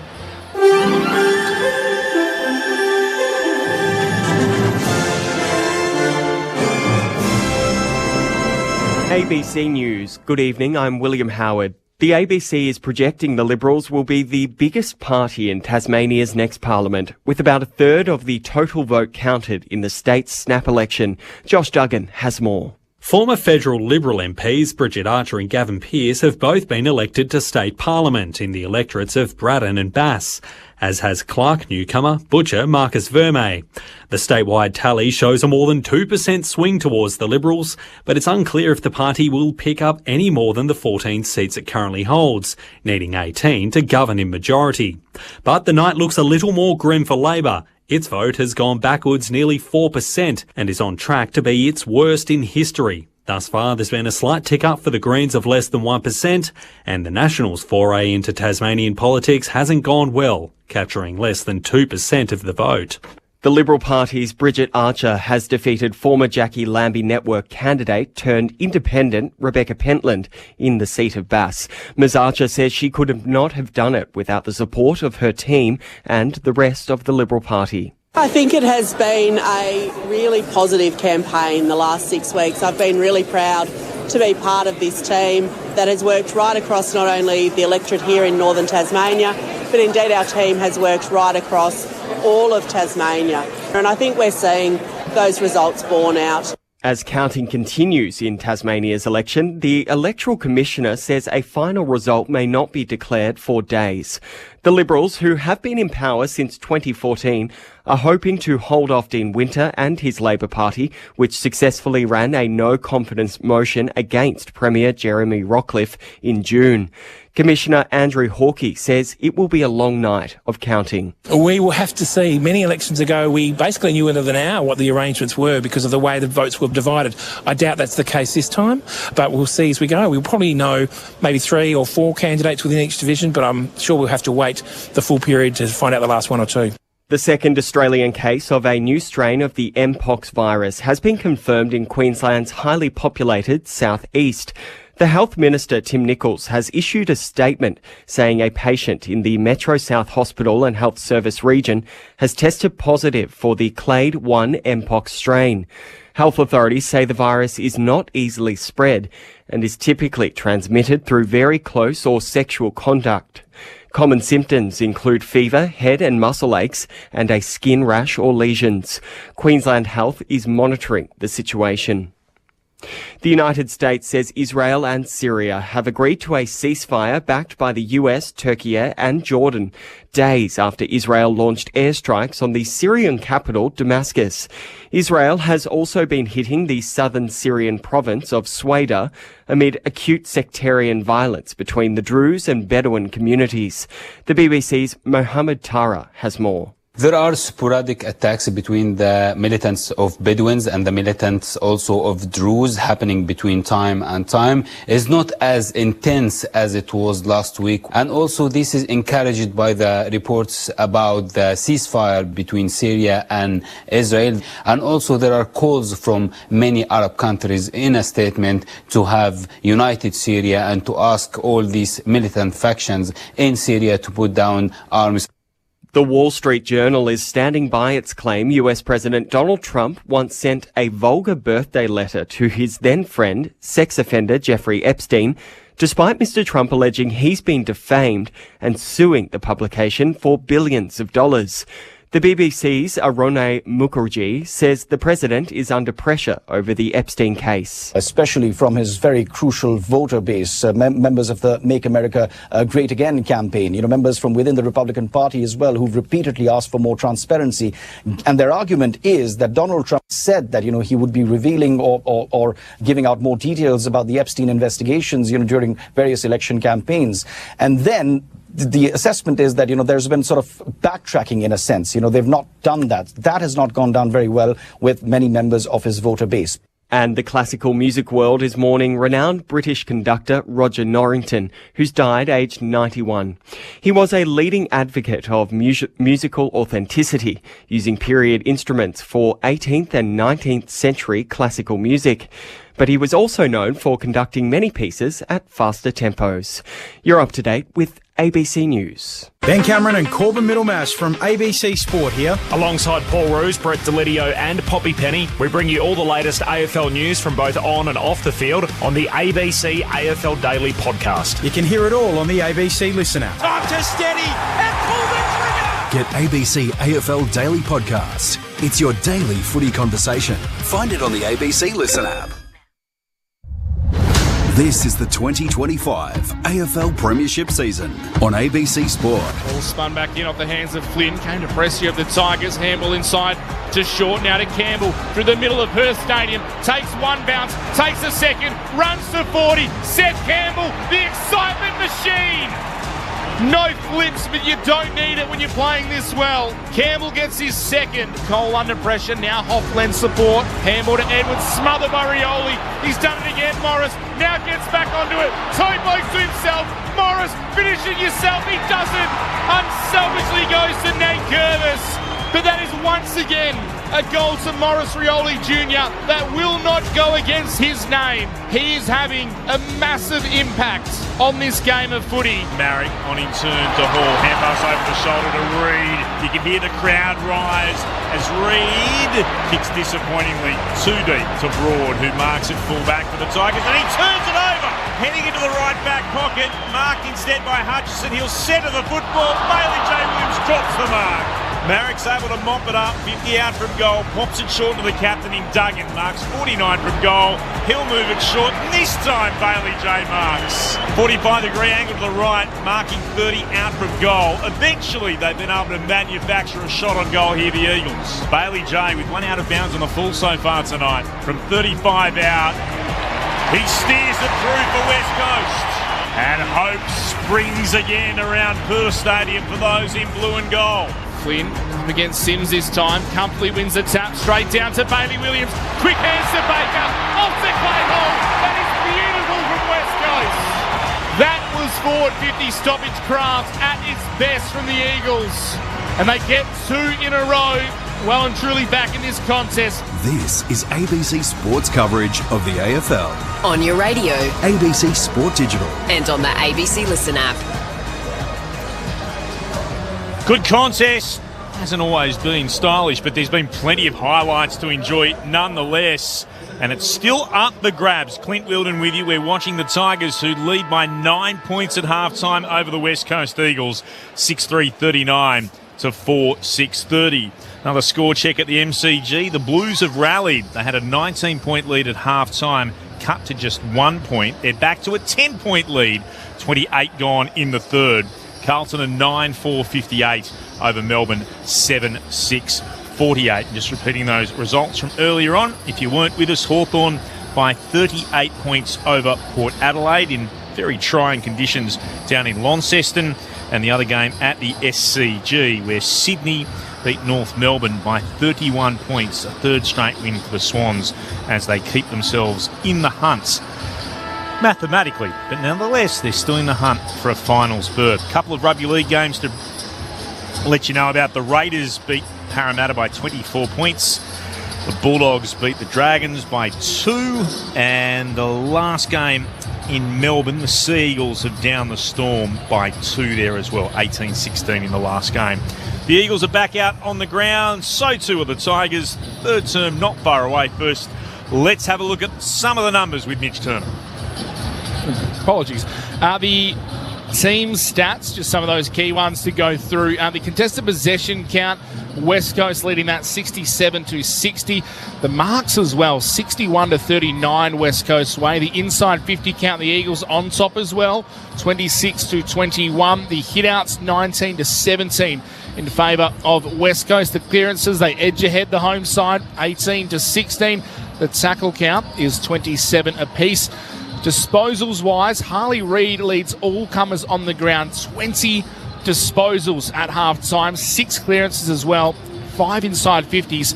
His career high disposals is 29, has never had 30, so I'll be watching that in the second half. Liam Duggan, he has 15. Tom Cole, Jamie Cripps, Ryan Marrick and Brady Hoff have 11 for the Tigers. Nick Flosstone has 16. Jacob Hopper has 14 and a goal. Tim Taranto with 12 touches to go with 2 goals as well. 12 also to Sonzi. And then 10 to Nathan Broad and Tom Brown, who was the hero in that round 9 meeting with that late tackle. Sharad Wellingham just showed a photo to me as I was going through the stats of a Cash Fotodar who is not here tonight in the cold. He's shown me a photo from the pool in Bali. Get your shirt back with a cocktail. That's got serious Michael Braun vibe. He is tuning in. He is tuning in though, Cash. Shout out to a Cash sitting in the pool with an espresso martini. Good to see you enjoying yourselves while we're just freezing it up here watching a pretty good game of football, not going to lie. The stat that matters the most, though, 6-3-39 Richmond, 3-6-30 to West Coast. I found this interesting, though, Clinton, guys. Richmond, for a young side, they normally fade out of games, young sides. They're 7-10 in final quarters. So their best quarter so far of the season comes in the fourth. So they've got a big finish left in them. Which is absolutely unlike West Coast, who've just won the 2 final terms this year. Anthony, I promised I'd ask this question to Sharad. Listening in Bookham in New South Wales, enjoying the call from the best stadium in the nation. Sharad, I'd love your thoughts on the travel effects on Eagles compared to Pies and other Victorian teams, and very few people can speak with more authority on it. It's polar opposites. I mean, when I was at Collingwood, you'd enjoy the travel because it was a great opportunity to get together, and you'd consider it a strike mission, go into another state and, run amok and hopefully come away with a win. But the amount of volume that the WA sides, and to a lesser extent the northern states and SA have to endure throughout a season, it is compounding throughout the year. So by the end of the year, you're completely over it. It's mentally draining. It's obviously physically draining, but you do get used to it. So you get into the routine of it, don't you, Muddy? You get into the routine of going away all the time. But you can't compare it. The luxury that the Victorian sides have is just that. It is a pure luxury. Yeah, it does weigh on you late in the year, but once you get past that little hump and you start hitting to late August, September, and the spring weather starts coming in, that's when you jump a gear. But there are periods throughout the year when you lob in Melbourne on a Friday night. Yep. Jump out of the plane. You've got to sit on the bus for 40 or 50 minutes. You get to the airport, you get to the hotel, you got to get a feed in as quickly as you can before you go to bed. Yeah. Wake up and look out the window, it's grey, 0 degrees, you think, But for Melbourne sides, specifically Pies where I was, it was It was great. You got to get together and experience something that you only got to do a couple of times a year. You actually wanted to go on away trips. Third term about to get underway. The Tigers will take a 9-point lead into it here on ABC Sport. Mitch Turner. Flynn and Nankervis will get the second half underway. Ball tapped down. Overrunning it was Ross. Now Taranto wrapped up immediately by Hall and Reid. They'll go again. Right next to the centre circle. Nankervis in front. Taps it out looking for Taranto. Reid got an awkward bounce. Allowed Ross to gather it for the Tigers. Comes out the back to Shaw. Just beyond his own defensive 50. A wobbly kick to the wing. McIntosh did well to gather. Then break the tackle of Duggan. Little chip towards the forward 50. Marks there by Pressia. Kick to the top of the goal square. Full marks. Plays on. Goals. Quick stuff from the Tigers. Inside of 40 seconds, they get the first goal of the second half. It's the first for full, and it takes the Tigers to 7-3-45. The Eagles 4-6-30 margin now out to 15 points. Less than a minute played in the third term. Well, nightmare start. Yeah, it's like getting a wicket in the first over after lunch, isn't it?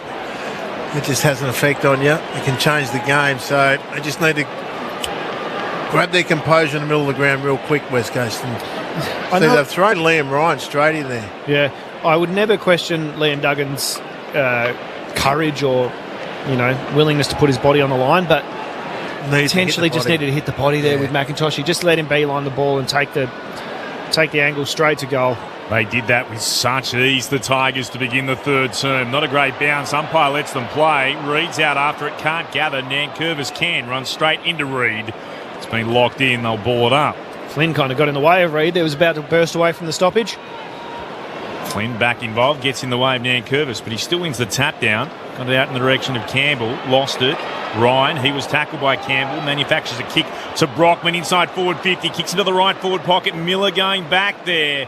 He's able to get in the way despite the attentions of Bailey, Jay and Owies. It's gone over the boundary line for a throw-in. About 35 out from the Eagles attacking goal. They're heading to the Farmer Freeway end in this term, to the left of our broadcast position, and they still trail by 14 points. Ball spun in again. Ruckman lock arms. Nankervis palmed it down, but straight to Baker. Broke one tackle, couldn't get away from a second. Got it out to Hall. Here's Harley Reid, hard up against the boundary. Tries for the impossible from 25 out and just misses. That would have been something. 4-7 to 7-3. 14 points the margin now in favour of the Tigers. 2.5 gone in the third term on 7:20 ABC Perth, ABC WA and Sport Digital. This is Saturday Night Footy on ABC Sport.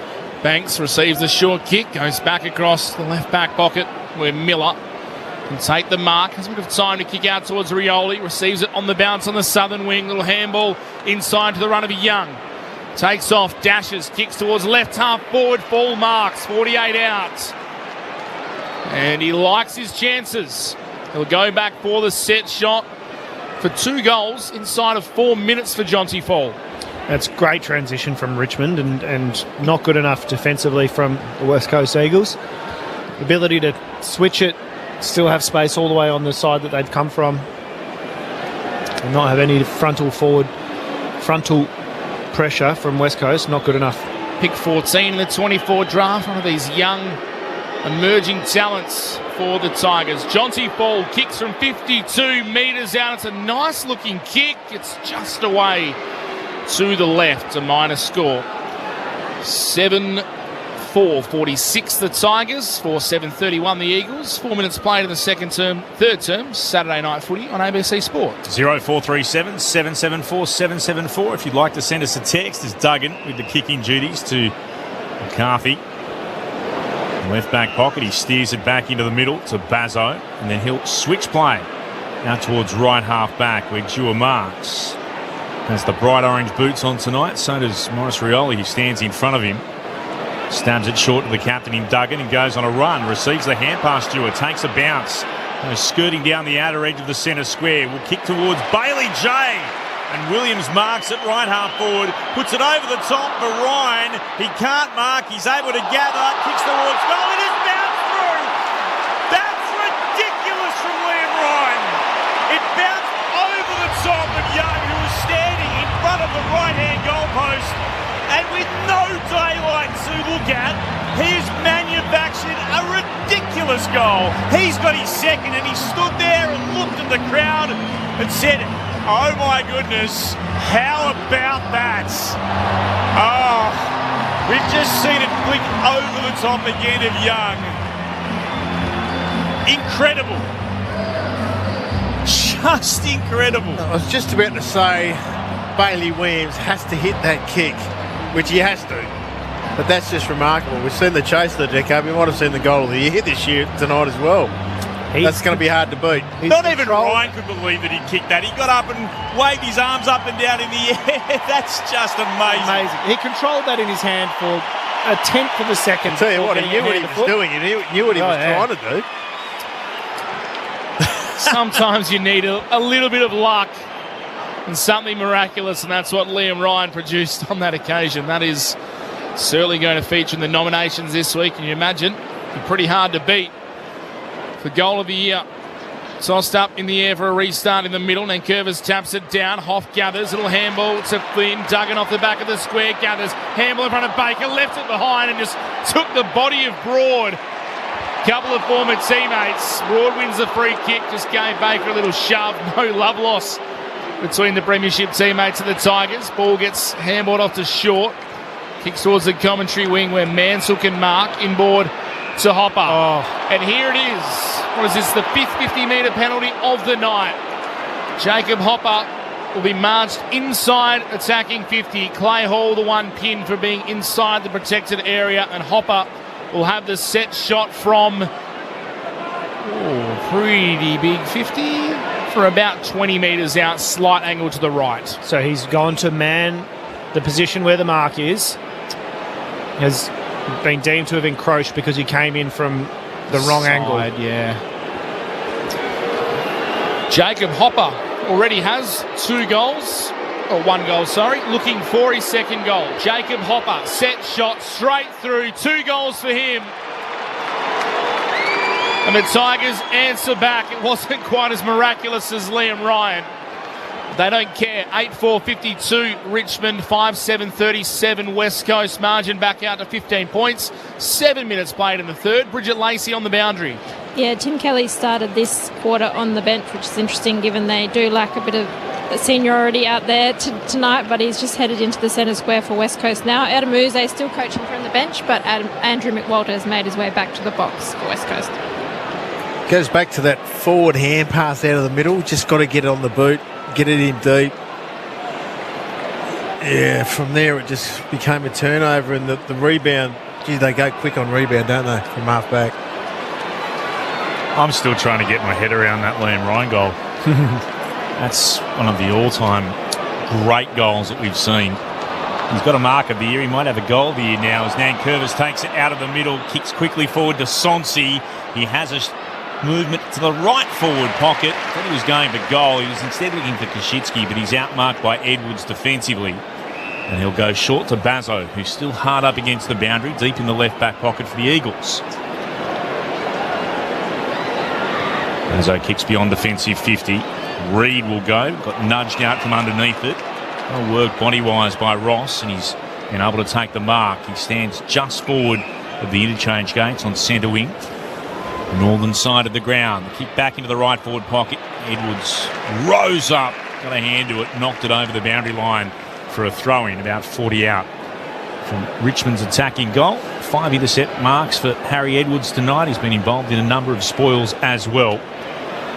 Leading the disposal, still Harley Reid for the Eagles with 21. Flostone with 16 for the Tigers. It's Richmond by 15 points from the restart. Trying to take it away was Rioli. Harassed by Cole, knocked forward by Hopper. Back inside forward 50 for the Tigers. Marek had it, immediately tackled to ground.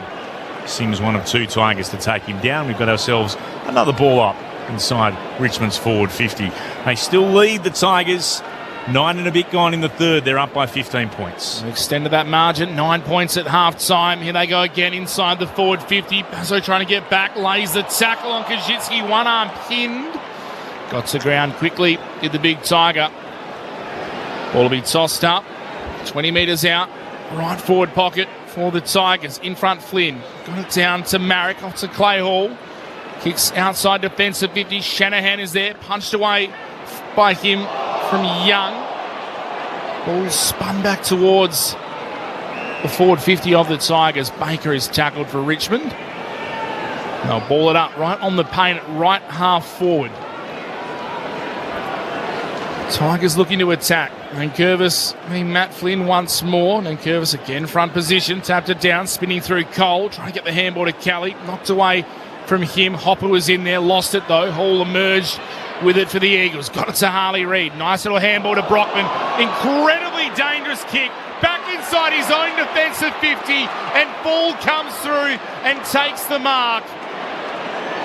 Tyler Brockman. It was like he set the kick up perfectly back inside for Richmond, and Fall will have the set shot. What was he doing? Sharon. Zero explanation. Brain fade from Brockman there. Needed to just take territory up the line.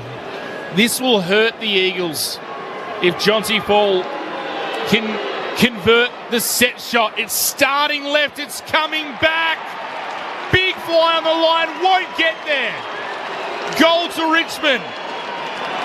Jonty Fall doubles up. He's got two. And a costly error. Another one from the Eagles. Gives the Tigers a game-high lead of 21 points. 9-4-58 Richmond. West Coast to 5-7-37. 11 minutes into the third term before we hear from our experts while they digest that mistake. Bridget Lacey on the boundary. And Tyler Brockton just came to the bench for West Coast and had his head in his hands. He knows. Yeah, those ones you know you've made a mistake. And looking back at that, it looked like his eyes were directed to the middle of the ground, and it has just absolutely shanked off his foot. But still, I'd question the decision to even be trying to go through the middle there. Just take some territory, go long up the line, because the ball's been in the defensive 50 for a mountain of time. Flynn flies, won it down. Hall involved, got it to Baker. Hand pass along the ground, clever. It bounced up beautifully for Flynn. Ugly kick inside forward 50. Sliding out short, immediately met by Cripps, who takes him high. It was there despite the protestations of the Eagles fans. He knows he's a little bit lucky as he climbs up off the ground. Short will have the free kick between fullback and centre half back for the Tigers. Clever from Baker, the hand pass, but Flynn's kick wasn't great. Short moves it out towards right half back, and that's a good mark, is it? Yes, the McIntosh. Strong right up against the boundary, almost going into the fence down near where Bridget Lacey is. McIntosh with the black headband on, kicks towards commentary wing. Again, a punch came from Edwards at the back, down Campbell. Somebody get a hand pass out. They move it quickly through Houghton, and then on in turn to Ross, to Campbell, to Kajitsky, out to Mansell, who runs straight into a Cole tackle. He took him on. That should be holding the ball. Absolutely it should be. He made the decision. He gathered it, took on the tackler. Cole takes him to ground. It's going to be a ball up. Now the Eagles fans watching it saying they thought it should have been holding the ball as well. One down by the Tigers, comes out to Fall here, runs it along the ground. Edwards is goalkeeper, mops it up between the big sticks right in front of the goal line to Cole into Hutchison under pressure. Tries to manufacture a kick that rolls along beyond defensive 50, met by Brown. He's tackled by Owies. Ball up, 49 out from Richmond's goal. They're heading to the right of our broadcast position, the city end in this term, about a metre in from the boundary. Get down to Bridget Lacey with an update in just a moment. Flynn v Kajitsky in the ruck, tapped down, comes to Hall, now Duggan, working in tight confines, somehow got it to Baker, and coming through, knock it out of bounds as trainer.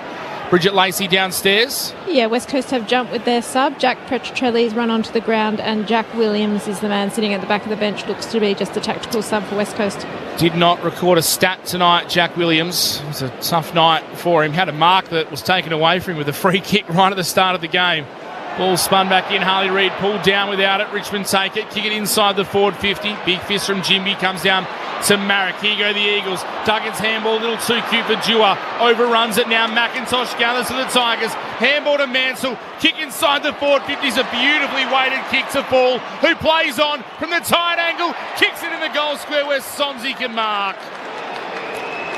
A couple of times Duggo's been indecisive with getting the ball off and left it just a little bit too late. Sonzi plays on, no one on the mark, on the goal line, dribbles it through. He gets his first goal, and the Tigers, 4-1 in this term, are starting to run all over the West Coast Eagles at Perth Stadium.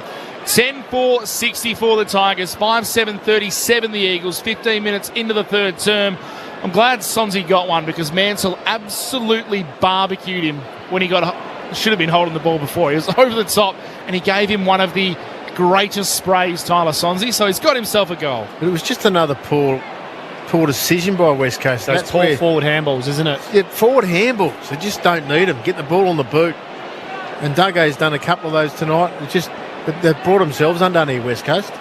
It's what they're trying to achieve, more of it, but there are times when you just have to kick it. Just kick the ball to people that are in a better position than you are. Don't invite that extra pressure.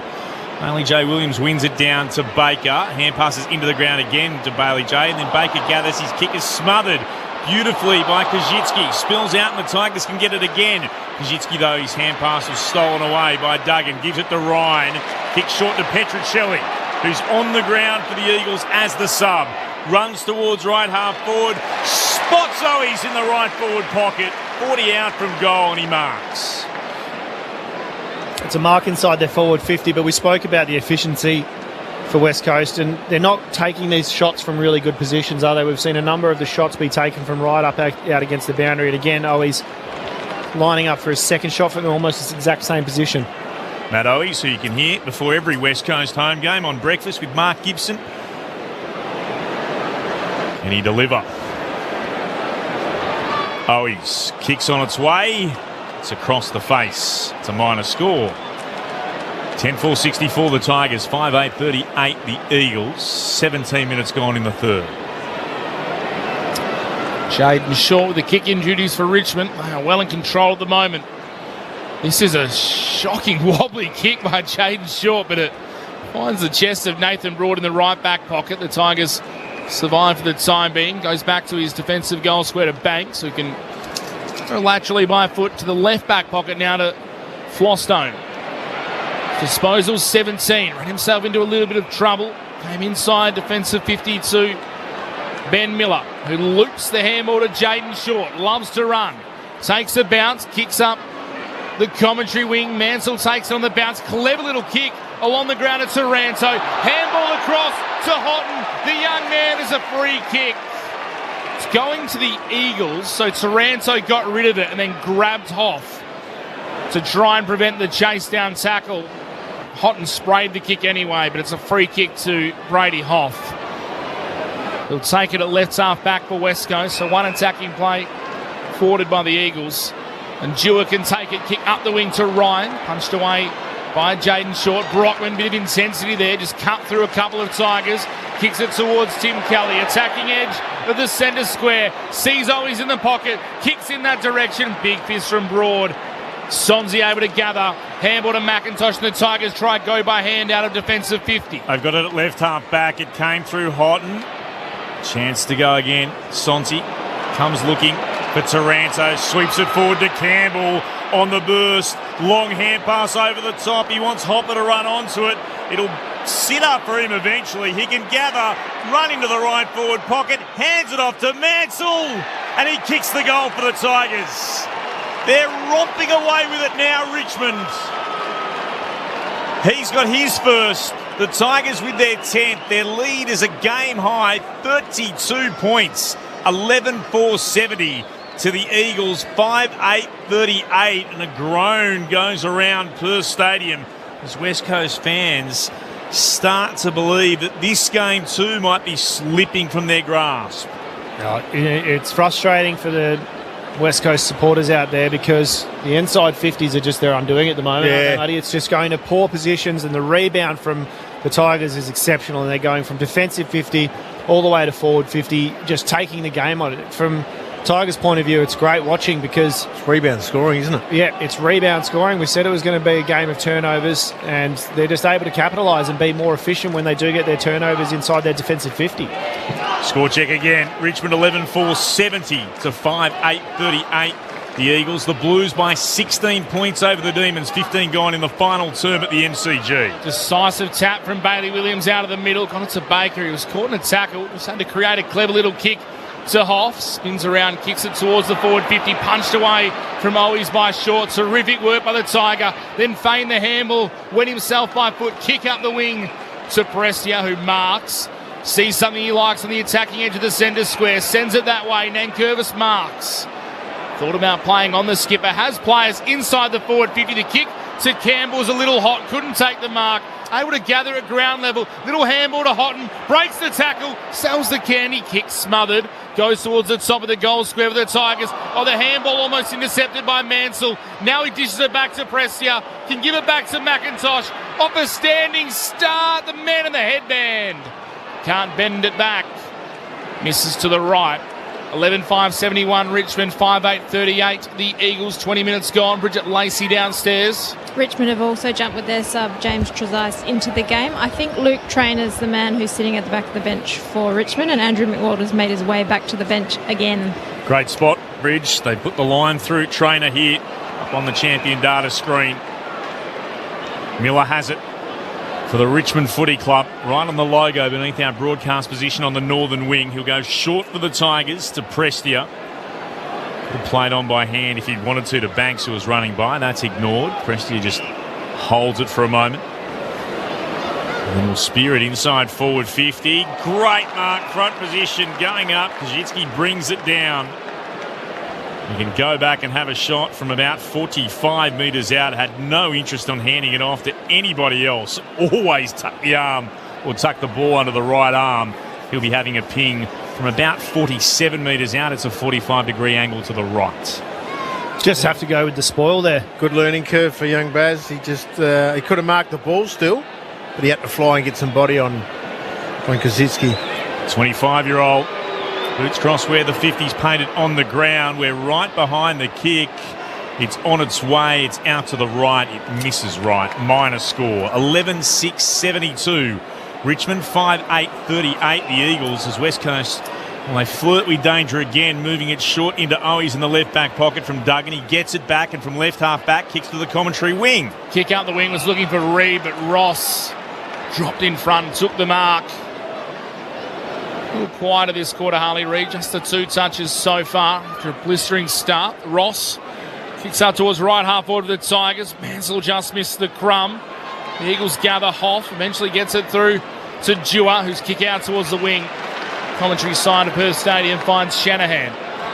No one mans the marks. The young man takes a run. Kicks up towards Harley Reid. Couldn't get there to take the mark. Effective the spoil, though. The Tigers will win it back. Banks across to Ross, whose dangerous kick across his own defensive 50.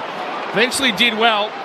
And he finds the hands of Trezise, who's straight onto the ground, the sub. He took a couple of bounces running out to the southern wing. Got himself into trouble. Eventually found Sonzi by hand. His kick up the wing's a bouncing ball looking for Campbell, and it's punched away from him by Hoff. They go out of bounds.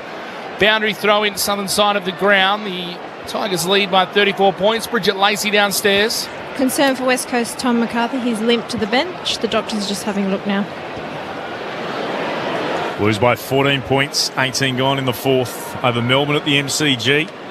Thrown back in here at Perth Stadium. Off hands down to Reid. Got it to Hutchison. Not a great hand pass to Flynn. Gave him no chance, really. Spilled out the side. Taranto got forced to go back by hands. Here's Trezise. Picks it up for the Tigers. Shares it with Ross. Now to Banks. Just shy of the logo on the outer wing. Heads in the direction of left half forward. Almost a good juggled mark. Not quite. Juggled across the boundary line. It'll be a throw-in instead. The pressure gauge, I'm not sure what it would be, but it would be very low for West Coast at the moment. So left half forward to be put back into play for the Richmond Footy Club.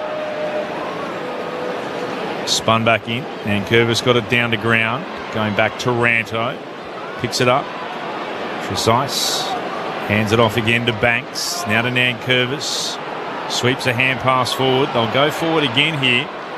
Inside forward 50, massive fly. Sims couldn't quite get to it. Cole at the drop. Got it for the Eagles. Oh, then spilling it. Cole a second time. McIntosh back by hand to Prestia. Stepped inside one and he spots Short, who was a little bit further away from goal than he was, but had the ability to dive forward and take the mark. 45 out from goal. He'll start just better than a 45-degree angle to the right-hand side. He could kick this on his left over the fence, Jaden Short. He's absolutely waxed at 60 metres. Just some poor execution by West Coast. Here he comes short, looking for his third goal of the season. And he's been able to put it through. No great celebration, just raises the right hand with one finger pointed up to the heavens. And now he'll go and celebrate with high fives all round. A 12th goal now for Richmond. 12-6-78 the Tigers, 5-8-38 the Eagles.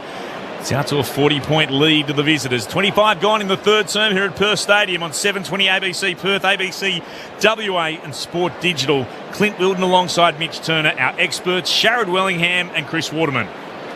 Need some sort of statement in a contest, Muddy. The intensity has gone out of the tackling, the ground balls, the clearances. Everything's just far too easy at the moment for the Tigers, and they're waltzing through, making it look very easy. This is poor from West Coast. Yeah, it is. This is 17th. This is 17th v 18th, and they are down by 40 points in the third quarter. Jack Ross has gone to Harley Reid and put the clamps on him too. Harley Reid just 3 disposals this third term after starting the game with 20 in the first half. Stands alongside Jack Ross, as Chris Waterman points out. Ball is bounced over the top. Flynn tapped it straight to the path and eventually into Nankervis, who took the ball, kicked the tumbling one inside the forward 50. Duggan got an awkward bounce. Bazzo coming through. He's tackled by Kajitsky, taken to ground. Ball up 45 metres out directly in front for the Tigers. It's not a bad crowd in tonight, and they would have expected a bit more from West Coast. So the ball is tossed in the air. Infringement at the stoppage. A hold going to Tim Taranto. Set shot coming up directly in front, 45 metres out. 1 win for the season, the Eagles. A winnable game tonight at home. And Tim Taranto can put the Tigers 46 points up with a quarter and change left. Tim Taranto for goal number 3. Steps inside the paint. Kick on its way. It looks pretty good. Oh, the Tigers are mauling the Eagles. It's a Taranto triple. Richmond 13-6-84. West Coast 5-8-38. Don't adjust your dials. That is 46 points. 27 minutes into the third term before we hear from our experts. Bridget Lacey is on the boundary. Some good news for West Coast. Tom McCarthy's back out there. It looks to be that he got a knock to the shin, so he's got some fresh taping on his left shin, but looks to be good to continue. Just seen Seth Campbell go down to the rooms out of the corner of my eye as well, so we've got Bridget Lacey's going to have to keep an eye if he comes back or not, because he's been pretty good tonight as well. And in good form, Tim Taranto. 34 disposals and a goal last week as Essendon beat Richmond by 9 points. Another big performance tonight with the 3 goals. The Eagles will get the clearance from the centre. Baker kicks quickly towards centre half forward, but Boston too good. Outmarks Brockman. Flostone moves it on again. Here's Ross. Just steps inside the attempted Ryan tackle. Ross moves it out towards the southern wing. Long kick from Brown. Deep inside forward 50. Oh, great fly, Sims. That's a big mark from the young man. Thomas Sims, the 19-year-old, up and about and dragging it in. 25 out from the goal at the city end of the ground. 45-degree angle to the left.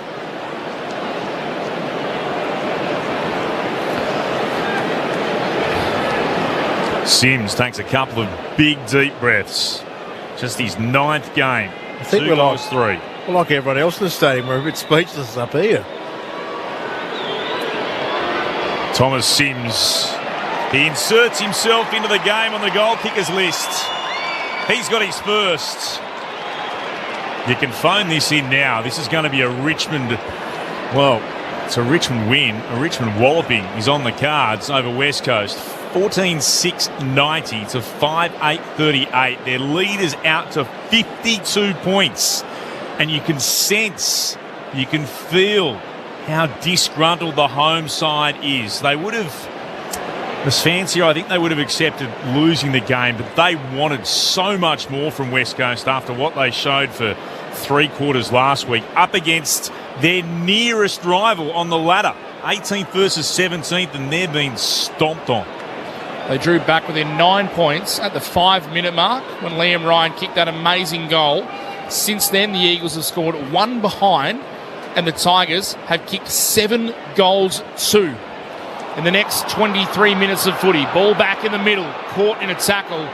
Underneath all of that is Ryan, and they'll ball it up again. It's just been a rout by Richmond. Flynn, nice little back palm in the middle to Petrocelli, and Curvis knocked the ball out of the Eagles' hands. Now the Tigers have it back. Ross to Prestia. Through hands out to Flostone. On centre wing, broadcast side, pushed as he kicked, turned it into a bit of a tumbling torpedo. Kajitsky lost the ball. Marrick for West Coast found a teammate. Out to Duggan now. Spun out of the first tackle. Did well to get it to Marrick. Just gets a handball away before he's run down. Hoff now to McCarthy. To Baker. To Ryan. The Eagles threw hands down the commentary wing. To Brockman. To Harley Reid. 55 from home. He's looking for a target. Not a lot on. Just kicks it high inside the forward 50. Big fly from Brown. Couldn't get a mark. Trezise handball over the top. Into the path of Morris Rioli. Takes off. Takes a bounce. Nice little kick into the middle of Perth Stadium. Taranto can mark. Here go the Tigers. Gives it to Houghton. Ran into trouble. Back to Taranto. Inside forward 50. Edwards can't mark. At the back, McCarthy for West Coast. Did well, the young man. Stood up in the tackle. Handball to Duggan, whose release kick is on the bounce to Owies, who is happy to let it go out of bounds. Bridget Lacey downstairs. Yeah, Mitch, you mentioned Seth Campbell headed down to the rooms. Had confirmation from the club it is concussion. He's out of this game, so Richmond 1 down on the bench. West Coast not even willing to man up and play on their opponents at the moment. The ball waltzing out and Richmond players all on their own once again. Nankervis down to Trezise. Steps away from an opponent. Hand passes to Taranto. 35 from goal. Left forward pocket. The kick will land at right full forward. Falls out. Couldn't get there. Houghton could. Kicks back towards goal but misses near side. From right full forward. Misses right. Minor score. 14-7-91 the Tigers. 5-8-38 the Eagles. 32 gone in the third. The Blues only lead by 2 now against the Demons. 27 gone at the MCG in the final term. Can Carlton hang on? McCarthy, kick out to Owies. Right back pocket. Kicks up the southern wing. Big fist coming from the side by Taranto. Falls though to Baker for West Coast. Little handball inside to Hoff. Now back to Baker. Chisels the ball up towards right half forward, and that is unlucky. Harley Reid diving for the mark. Pushed as he dives, and he rolls and accidentally flicks it with his boot out of bounds on the full. The crowd aren't happy, but it looked to my eye that it was there. Purely unlucky. Nothing will go the Eagles' way right now. The Tigers have the free kick. Back up the southern wing. Big fly from behind. Sims couldn't mark. Oh, Dewar just spilt it. Allowed Taranto to gather on hands and knees. Nice forward handball to Mansell. Then across to Hopper. Now to Ross, who took the tackle on. Caught holding the ball. Petrocelli got him. And that earns a bit of applause from a West Coast crowd that is stunned, shocked, and frankly, I'd say very, very disappointed. The Eagles will chip it around and take the seconds off the clock to end what has been a diabolical quarter for the home side, and a terrific one for Richmond. The Tigers are trouncing West Coast. They kick 8-1 in the third term to give themselves a lead of 53 points. 14-7-91 Richmond. West Coast are 5-8-38. Three-quarter time here at Perth Stadium. Mitch Turner alongside Sharad Wellingham, Chris Waterman and Clint Wheeldon. I was trying to get the order right. Put them in any order you like. What is just, well, uncontestable was how disappointing that was as a quarter from the Eagles to go from being down by 9 points at the 6-minute mark of that term to trail by 53 points at three-quarter time. To steal a line, well, that escalated quickly. Richmond, their goal kickers, they look like this. 2 to Campbell, and we know he's now out with concussion. 2 to Fall, 3 to Taranto, and 2 to Hopper. And singles to Mansell, to Short, to Nankervis, to Sims, and to Sonsi. While for West Coast, 5 goals 2 to Ryan, singles to Cripps, to Hall and to Bailey J. Williams. 29 minutes gone at the MCG. The Blues have kicked a much-needed steady up. They're out by an 8-point lead now over Melbourne, 12-6-78 to Melbourne, 10-10-70. But wherever you're listening on 720 ABC Perth, ABC WA, it's also always on ABC Sport Digital and streaming on the ABC Listen app. By the way, if you're an Eagles fan, text us and let us know. What have you made of that quarter? How are you feeling right now? This performance, West Coast staring down the barrel of being beaten by 10 goals plus from the next nearest rival in the competition. It's 18th versus 17th, and the Eagles are getting smacked. We'd love to hear from you. 0437 774 774. And by the way, a reminder, on Saturday night, ABC Sports coverage of the AFL is on all local radio platforms until the end of the season, except for Channel 25. If you're missing Saturday night country, head to ABC Country on your digital radio or the ABC Listen app. And you can also listen in via the TV channel 203 or channel 25. But wherever you are, around the state of WA or around the nation, on the ABC Listen app. This is Saturday Night Footy on ABC Sport. A man's gone missing in the outback.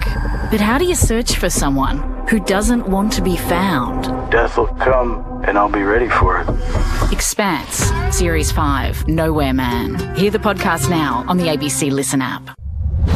This is the 2025 AFL Premiership season on ABC Sport.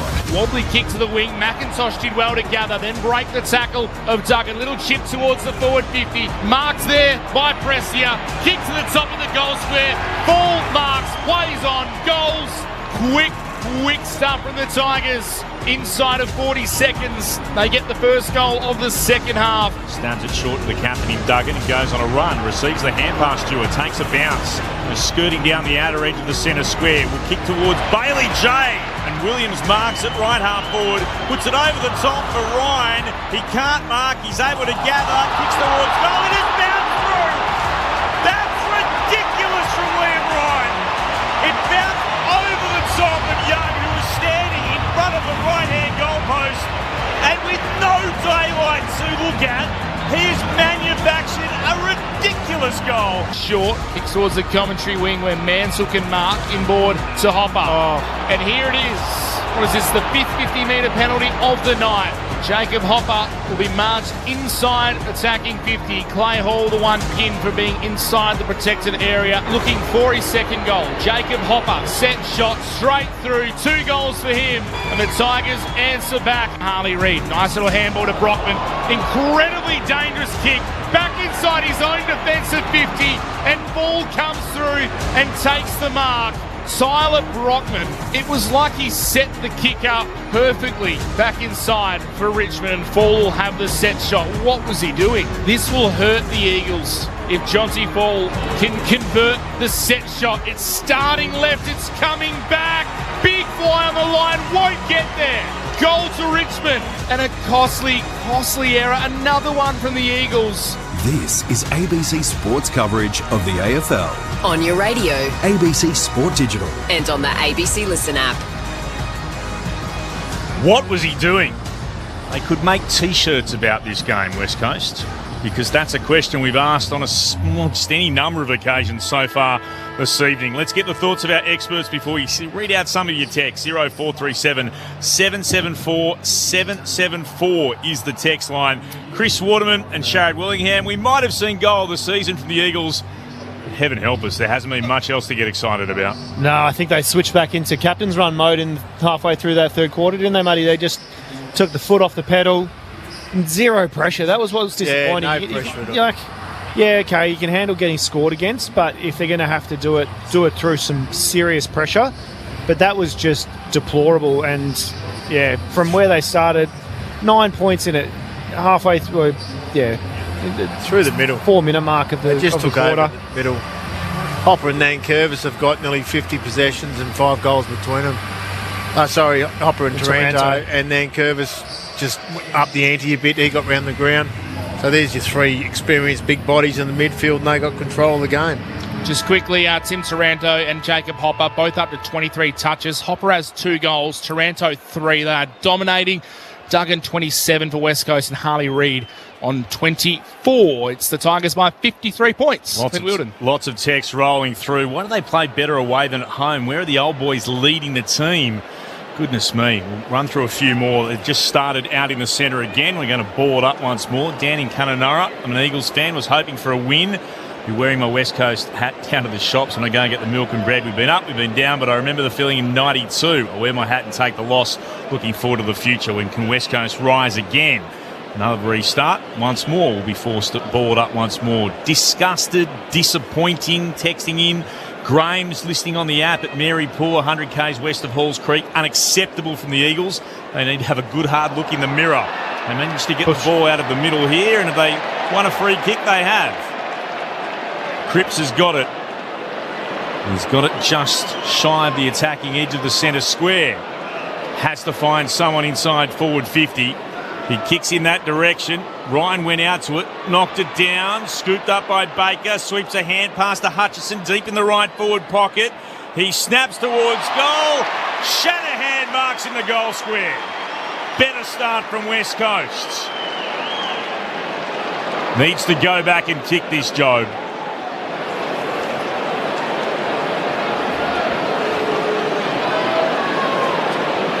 Settles himself. He could throw it over from the top of the goal square. He puts it deep into the second tier. The Eagles get a goal in the opening 90 seconds. An understatement of the century to say they needed that. Richmond by 47 points now. 14-7-91 to the Eagles. 6-8-40. What are you talking about? 6-8-44. What's going on? No, I was just talking about tech. Oh, right, sorry. We're still on air? Sometimes I wonder. All right. And people are still listening because they're texting. I was just like, what's going on? Nonetheless, that ends, what was it? A run of 8 goals? No, 7 goals. They kicked one before the Eagles. But nonetheless, West Coast, their first goal since the 6-minute mark of the third term. Yuck. So, yuck. Imploring the crowd to make some noise as well. Still a few fans that have stuck around. Oh, there's some patches appearing. There are some patches. That is not a great bounce. The crowd don't like it. They're not in the mood for an awkward bounce. I can give you the tip right now. Karen, Carol, Kerry, Julie and Lee, we're Eagles fans at the game. We're beyond gobsmacked with the capitulation of our much-loved Eagles. Where's the grit and determination gone? Well, here it is. Liam Baker tries to burst out of the stoppage. Did well, Baker. Handball across to Matt Flynn. Deep kick inside the forward 50, marked by Richmond. I think every kick that's gone to Ryan today has gone over the top of his head and he's had to back to try and mark it. It's Young that took the mark back there for the Tigers. Exits defensive 50 by foot to Ross, who handballs to Banks running past. Didn't hit him initially, but had plenty of time to gather and find Camden McIntosh. West Aussie Tiger. Headband on. Head glistening under the lights at Perth Stadium. He kicks it up towards left half forward. Jimby well read.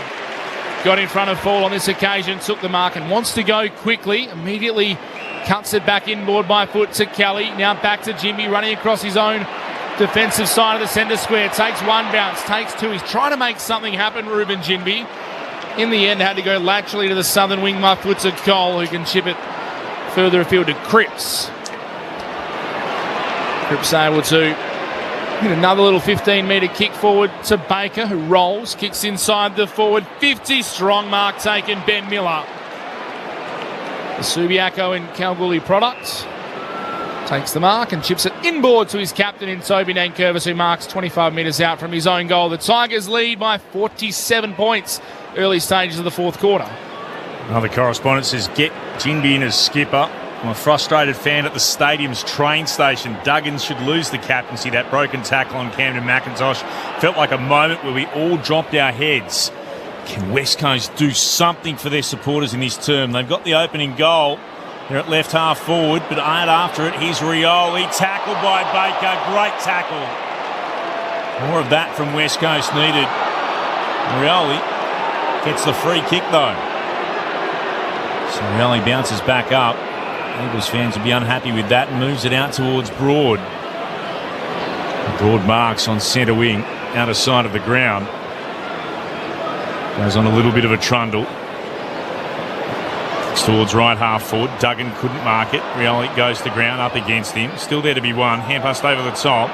That's well worked. It comes to Ross from Houghton. Sweeps a hand past to Nankervis at right half forward. Kicks into the right forward pocket. Dragging it down. Kajitsky couldn't quite mark it. Fall off the deck. Hand pass to no one in particular. Hutchison picks it up. Tackled by Houghton. Might have been taken high. No. According to the umpire, it'll be a ball up between centre half forward and full forward for Richmond, who lead 14-7-91 to the Eagles 6-8-44. 5 gone in the last. And Curvis taps it down. McCarthy grabs it for West Coast and tackled. For the life of me, I have no idea what that Liam Baker Rioli free kick was, and I don't think you do either, Sheridan Muddy. Ball tap back down, and Curvis gets it to Hopper. Comes back to McCarthy now for West Coast to haul through hands. Dinky handball out in front of Baker, and slipping over was Ross. The turf came out under his feet there. It allows West Coast to run through the middle with Kelly. Kicks towards a one-on-one at half forward. Cripps able to gather. Tapped it to himself. Kicks inside the forward 50. And Young chops it off before Ryan could have a fly at it. And the Tigers hold up again.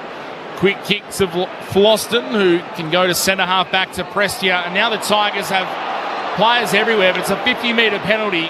Take your pick. Prestia will be marched through the middle of Perth Stadium. No one is manning the mark. No one's He manning can run up to 50 and have a ping at goal if he wants. Prestia goes inside the forward 50. Houghton flies. Can't mark. Cole gathers for West Coast. Gives it to Duggan, who goes wide to Marrick at left half back. And Marrick out towards Kelly. Marks hard up against the boundary. Moves it down the line to Cripps. Better from West Coast. Gets plenty of advice to move it on with Fall lurking. Immediately inboard him. Cripps will go all the way back to the defensive point of the centre square at left half back to Jimby. He moves it out to Edwards now. Has space to work with at right half back. Kick to Hutchison. No, goes over his head. Marked by Hoff, who was behind him. Hoff from centre wing commentary side to Cole on the logo. Moving it short again to one of the new players, of course, in McCarthy. And McCarthy out towards Hutchison again, who marks that would have been 2 from goal. That would have been 50 against. You mean Kajitsky for encroaching. Kick is inside forward 50. Spills down to Kelly. Works it forward. Brockman spins away. Gives it to Harley Reid. Hard up against the boundary. At left full forward. He snaps, but it goes narrow and he misses to the left. Though the umpire spotted a free kick, it will come back to the Eagles and Reid. And he'll have it deep in the left forward pocket, about 25 from goal. Did you see what that was for? No. I have no idea. I'll be honest, I followed the football between the behind post and the goal posts. Everything just looks hard when they go inside 50. They don't look like they're going to score. Harley Reid looking for an 11th goal this season. Wheels around onto his right. West Coast have got the opening 2 goals of this quarter. At least they're giving their faithful fans something in this final term. Richmond's lead is cut to 41 points. 14-7-91 to the Eagles. 7-8-50. 8.5 gone in the last. Bridget Lacey's downstairs. I can't help you with that free kick, but the Morris Rioli one was because they tugged the jumper. Liam Baker tugged the jumper before he tackled him. So it was a bit confusing because it looked like it was for the tackle, which was perfect. And Andrew McWalder, I just wonder how he's feeling. He's down on the bench for this quarter as well. And, it's a tough one for him, isn't it, going into a derby next week? There's a queue apparently at the Campfield, we've been reliably informed. 0437 774 774, as Eagles fans have already said, despite those 2 goals to begin this term, we've had enough, and they said that at 3/4 time. Just for Tigers fans, the Campbell concussion, we just saw a replay, a bit of friendly fire, caught the hip to the head, and that is why he is out of this game with concussion, and he'll be out of next week as well. Clearing kick the Tigers' way, lands in the arms of McCarthy for West Coast, just plays on, backs himself, did well. Did Tom McCarthy, took a bounce, little handball to Clay Hall through the middle of the ground, gave it to Williams, who was bumped off it, and I'm not sure what this is for. Williams, potentially front on contact when he didn't take possession of the ball. It was a handball. No, Williams, when he knocked it on, was... it was a handball. It wasn't a kick to him, so you're allowed to bump him, aren't you? Still not allowed to push him in the front, are you? Or general play, you're allowed to. Kick inside the 50 for the West Coast Eagles. Big pack flies. Off hands. Comes down the way of the Tigers. Clearing kick from Brown is affected. Falls to Dewar, who's kick inside 50. Is too wide for the outstretched arms of Ryan. Allows Pressy to dance outside 50. Almost run down. His kick, though, falls in the arms of Jacob Hopper. He was pushed out of the way, Bailey Williams, but it wasn't a marking contest. That's general play. So I think the umpire just confused themselves then and maybe paid a free kick when it wasn't there. It's all fine. Nothing happened from it in the end. The Tigers through Hopper now Floston go up the wing. Off hands. At ground level, Bazzo takes it to West Coast. Hoff caught one high from Sims. Took the advantage. Handball back to Bazzo. Now back to Hoff. Running through centre wing. Commentary side. Loops the handball to Owies. A little bit indecisive. Eventually handballs it to Bailey Williams, who goes back in the Liam Ryan direction. Got pushed to ground. Mark paid to Young. Tigers take it 20 metres out from his own goal. Young beyond defensive 50. Sims waits underneath it. Owies provides the contest. Won it down. Got it back from Williams. That's Bailey J. Comes again to McCarthy. Hand pass to Bazzo. Wrapped up by Nankervis. His hand passes then tumbling across the boundary line for a throw-in. Adam Uze downstairs on the big screen. Plenty to say to his charges as well. He'd like one lace out, Liam Ryan, one of these days, wouldn't he? Just anywhere in front of him. Ball back in. Bailey J got away from his opponent. Won it down to Hall. Tackled immediately. Now, the non-controlling umpire 50 metres away has spotted a free kick to Hall, and there was an umpire about 10 metres away. No, it's gone the other way, beg your pardon, who said nothing. And out of all of that, Hopper's got a free kick. You can't tell me that we don't have an issue with the umpiring either when someone is right there and can't make that call. They move it short to Sims. Mind you, the Eagles have got bigger issues in the umpiring tonight. I'm not excusing what they've been doing. Sims moves towards left half forward with the kick. No mark taken. It'll spill down to Petruccelli. His hand pass misses Cole. Went behind him. Petruccelli goes and mops up, and then he's wrapped up by Hopper.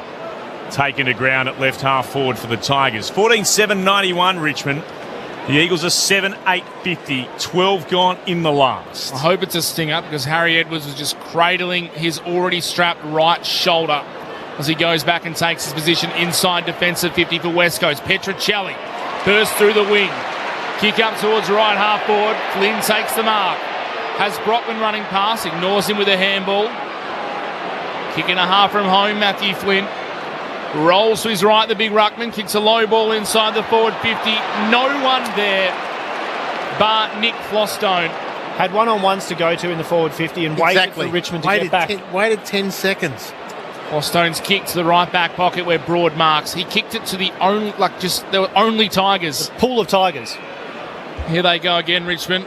Banks just beyond centre half back. Kicks up the wing to Taranto's had a massive night. Handballs to his mate in Prestia. Kick up towards half forward. Jimmy read it well. Hit it well. The young Eagle hit it hard. Took the mark. Played on. Took a bounce. Little handball to Cole. Kicks back inside to Duggan. Goes for the switch inside the centre square to Baker. Kicks in the pocket. Looking for a leading target and a marking target in Harley Reid, who's sitting forward and comes out and takes the mark on the lead. He'll kick from the right forward pocket. Very tough angle, but we know with this kid anything is possible. I need three of him right now. One in the back half, one in the midfield, one up forward. It'll be his 26th touch. Harley Reid is, depending on who you ask, I think he's playing some pretty good footy at the moment. Harley Reid tight in the right forward pocket. Looking for goal number 2. Likes it off the boot, turns to the crowd and just gives them something to cheer about. Harley Reid's got 2. Maybe there's just a little bit of life in the West Coast Eagles. Just a little bit. There's a faint pulse. 35 points is the margin now. 8-8-56 the Eagles. 14-7-91 the Tigers.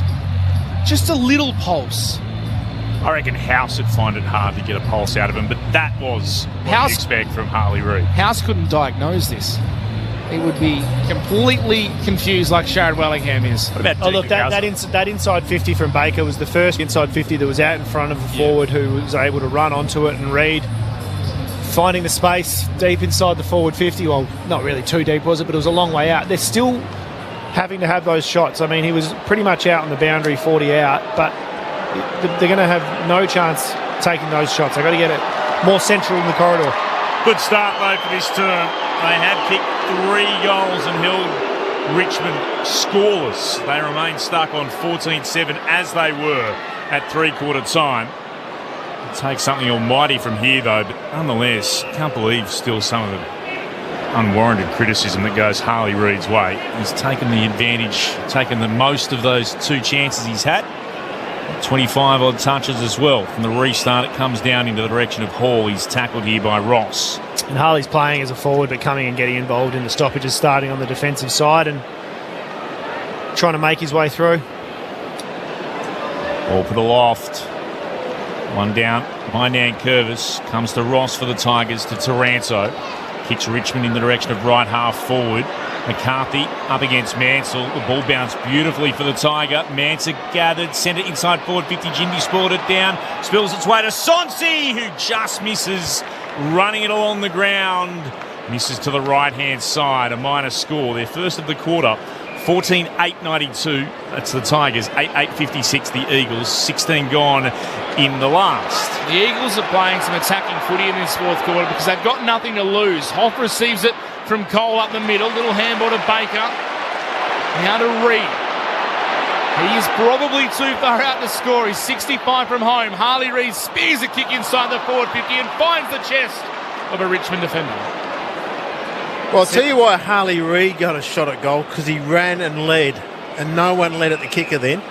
That was the big difference. Sure. And he was the one with the ball in his hands. Jamie Cripps was on his own and was just waltzing through without actually putting a lead on. So Job Shanahan should have led hard up at the ball and brought his play away from Cripps. Created some space behind. Yep. Short was the interceptor. He went to Miller. Now Hopper on the commentary wing, who goes inboard and finds Banks. Defensive side of the broadcast swing. Still a 36-point lead to the Tigers halfway through the last quarter. Blues have won by 8 at the MCG. 12-6-78 to 10-10-70 the Demons. So their first win in a while. They'd lost their previous 4, the Blues. Ball's out in the direction of Miller. He's got it defensive point of the centre square at right half back. Leading up, Sonsi Marks. Just on the outer edge of the logo. The southern wing. He'll move it short again to Banks, and Banks hit her in from the boundary marks. Richmond, slow, deliberate build up this time. Banks towards right half forward. Big contest. No mark paid. Umpire spots a free kick taken high here. It's going the way. Oh, Hotton's got it, has he? He's got it at right half forward. He decides to play on by hand. Running by it, Tresice. Thumping kick. It'll land at left full forward. Pack of 4 up, off hands. No mark taken. Cripps fumbles it over the boundary line. Deliberately, mind you. He knew that there was oncoming traffic. It was well played, and he'll get himself a stoppage for the Eagles. Deep in the left forward pocket for the Tigers. There are 44,252 in tonight. 44,252. And they deserve better in that third term, the Eagles fans. Ball tapped down. Clay Hall, front of the stoppage, coming through Cole. Little handball to Dewar. Now to Kelly. Did well to get it to Duggan. Cole kept running. Handball to McCarthy, who just spills it. Defensive side of the centre square, then is wrapped up as he regathers. It's the most dash they've shown all game has been this final quarter for the Eagles. And they have the first 3 goals in that little exchange. Blood rule from that marking contest. McCarthy coming from the ground. So I think it was Jonty Fall that crashed into him at right half forward of the Tigers. So a bit of claret streaming from the back of the head of Tom McCarthy. Looks okay though as he runs to the bench, and Rhett Bazzo will replace him. Jonty Fall seems okay as well. He kind of crunched himself in that last marking attempt at right half forward, but he's still out there from the restart. Hands and knees goes Prestia to McIntosh, shares it back with Prestia, back to McIntosh. McIntosh inside the forward 50. Dewar reads it well. Nice mark to the Eagles. There must be clear instruction to go quickly because they're trying to take off immediately out of their back half in this quarter, the Eagles. Dewar goes to the left back pocket to Cole, whose kick misses the target of Owies, who's forced to grab it off ground level. Handball back to Cole. Now Bazzo's under pressure. just beyond left half back for the Eagles. Cole can regather and go back inside defensive 50 to Dewar. They almost mucked it up. They didn't. They're in possession and there is not one West Coast player moving. 20 minutes in the final term. They trail by 36. You're right, Sharad. Not a single player came in the direction of the player with the ball in hand. It's kicked long. Bailey Jones manufactured a mark. He's done well, Bailey J. Williams, and kicks back inside forward 50 and Broad floats across in front. A line of 4. And he's up to take the defensive mark for the Tigers. Goes to Prestia, standing in front of his defensive goal square. The city end of the ground behind him. Prestia flaring out towards left half back. Here's Brown. And then he turns it over. That's well done from Edwards. Dropped in front of Hopper. Edwards worked it again towards Hoff. Lost it, gathered, then was tackled to ground by McIntosh. Ball up, right half forward for West Coast. We're into time on in the final term. The Eagles have kicked the only 3 goals of the quarter so far, but the damage done in the third as the clearance comes from Taranto. Kicks towards the commentary wing. Off hands, down to Houghton. Got a hand pass to Kajitsky. Hands it off to Prestia on the run. He kicks straight into Duggan. Ricochets off the Eagles captain and out for a boundary throw-in at left half forward. Just repeating, Carlton have beaten the Demons by 8 points at the MCG. And here at Perth Stadium, still all the Tigers, but their lead has been cut to a more respectable 36 points. Send us your name if you send us a text as well. 0437 774 774. Ball tossed back in. Hall takes it for West Coast. Handball to Hoff, to Hutchinson. Handball back to Hoff, back to Hutchinson. Just sharing it beyond right half back. The kick eventually goes up the wing and Brown pushes Marek out of it. Free kick will be paid. Baker takes the advantage. Little on the ground handball to Marek, and then that looked like it may have ricocheted off a Tiger boot and gone out of bounds, but the umpire gave them the benefit of the doubt. They'll be spun back in, attacking side of the wing, favouring the Eagles. Bridget Lacey downstairs. Interestingly, the doctor from Richmond has been watching Jonty fall from the sidelines and just ran out to check on him. He seems to be A-OK. He did take a big hit in that contest on half forward, but he's still out there, as Bridget Lacey says. The Tigers on the restart get it to Hopper. Now McIntosh, left foot kick, bit of a tumbler up the wing, flying high. Houghton, the excitement machine, takes a nice grab and immediately hits the deck, plays on, gives it to Hopper by hand, then to Taranto, shakes the Duggan tackle, over the top to Prestia, loops it forward by hand to Rioli, backs himself, runs away from Duggan. It's a tumbling kick inside the forward 50. Edwards feels it, coming through Houghton, handballs to a teammate, back to Houghton, gives it across to Mansell, snap around the body, is bending. A goal. He likes it. Ryan Mansell gets himself 2. And Richmond finally answer back after 3 straight for the Eagles to start this quarter. 15-8-98 Richmond, 8-8-56 West Coast, 23 minutes into the final quarter. Bridget Lacey is downstairs on the boundary for ABC Sport. Yeah, poor Tom McCarthy's been in the wars tonight. He's just heading back out there now with what I would call the Joel Selwood bandaging around the head. That's to add to the fresh bandaging he has on his shin as well. And the doctor's back out to Jonty Fall again, having another chat to him. Would you not just bring him off? I think they're probably required to if the doctor thinks that there's a chance that he's... It's Bridget Lacey's pet peeve. I know that. Oh, the doc being out there? No, the doc get out there. If they won't come off, Bridget hates it. And fair enough. You get told, off you come. And the restart, Nankervis won it down. Taranto couldn't gather. Stolen by Flynn. Reid missed it on the way through. Flynn gathered again. Shoveled the hand pass out in the direction of Hoff. To Marek. Sweeps the hand pass for the Eagles to Baker. Left half forward. Kicks inside forward 50.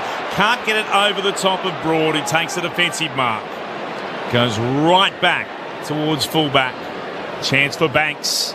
Kicks beyond defensive 50. Was juggled out there, and then arching the back, Sonsi got away from Hutchison.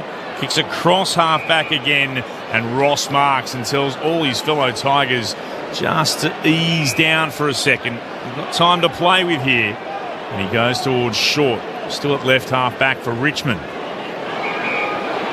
Chris Gibbons texts in, loving a Tigers win. I mean, the Ukraine. If you are, Chris, that's outstanding. Certainly the phone number suggests that that's where you're texting in from. Hope you're staying safe as Sims hand passes a ball forward to left half forward, and Petruccelli got in the way of a couple of oncoming Tigers and sees it across the boundary line for a throw-in.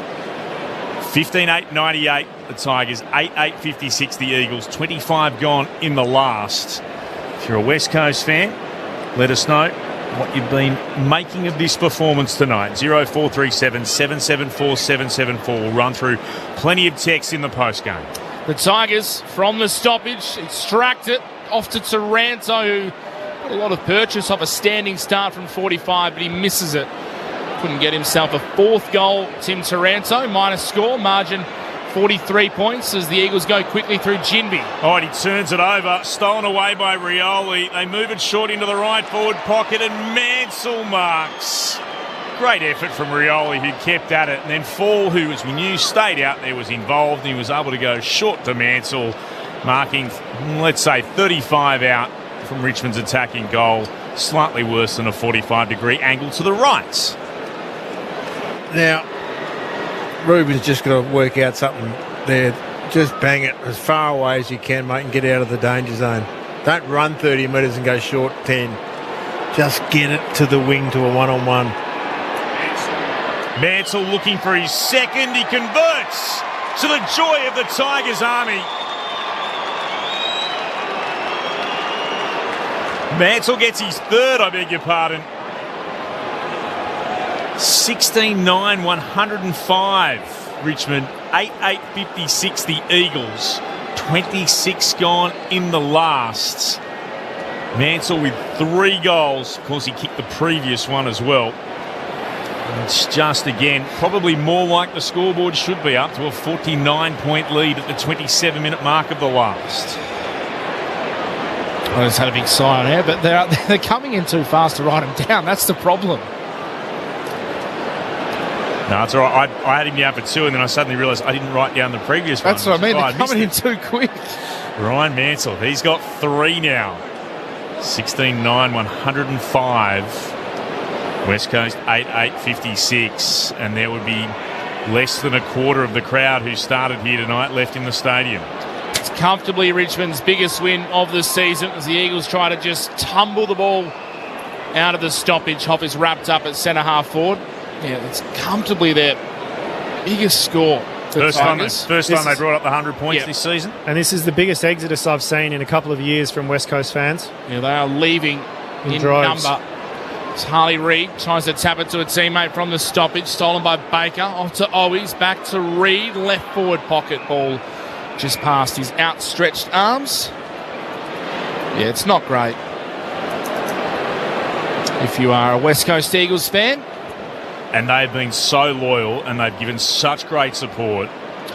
And they've served up this. We remind you that it's 17th v 18th. It's not 18th v 10th. As the clearing kick falls in the arms of Jack Hutchinson, who takes the market, true centre half forward, and thinks, why not have a shot at goal deep into this final term? Just go to the barrel, at least make it exciting. The left foot drop kick barrel. Jack Hutchinson directly in front will kick from 55 metres out. Well and truly up and under the ball. It won't make the line. Off hands, it comes down the Tigers' way. Ross handballs it out in front of Mansell, who just hacks a kick high up the southern wing. Big pack forms, fists flying everywhere. And it goes out of bounds on the southern side of Perth Stadium. We are deep into time on.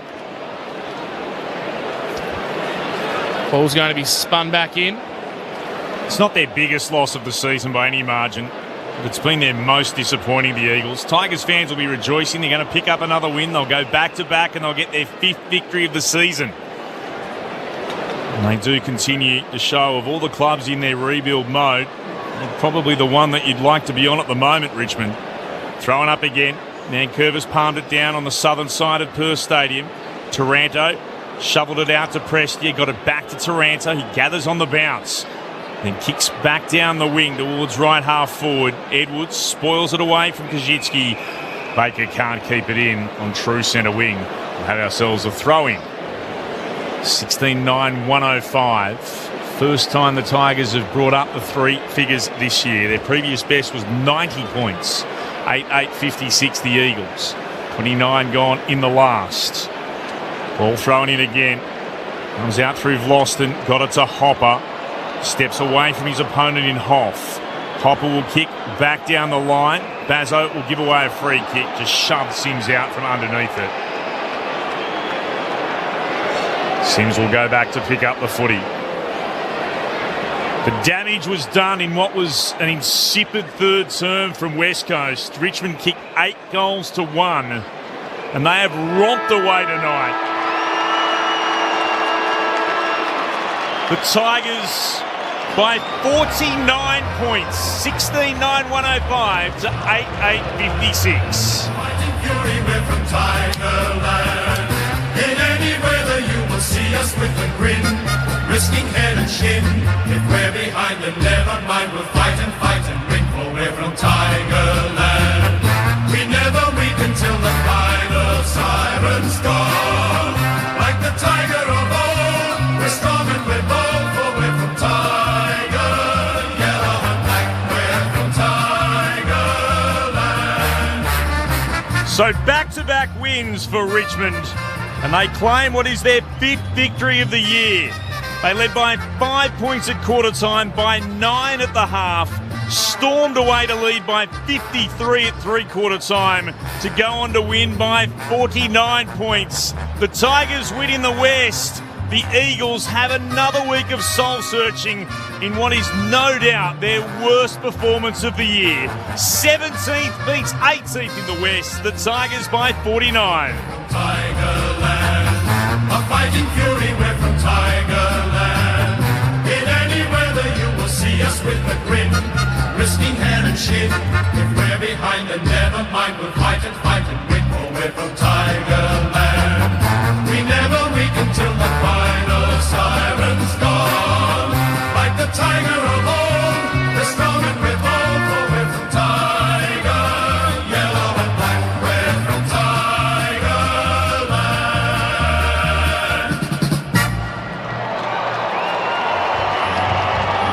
Well done to Richmond.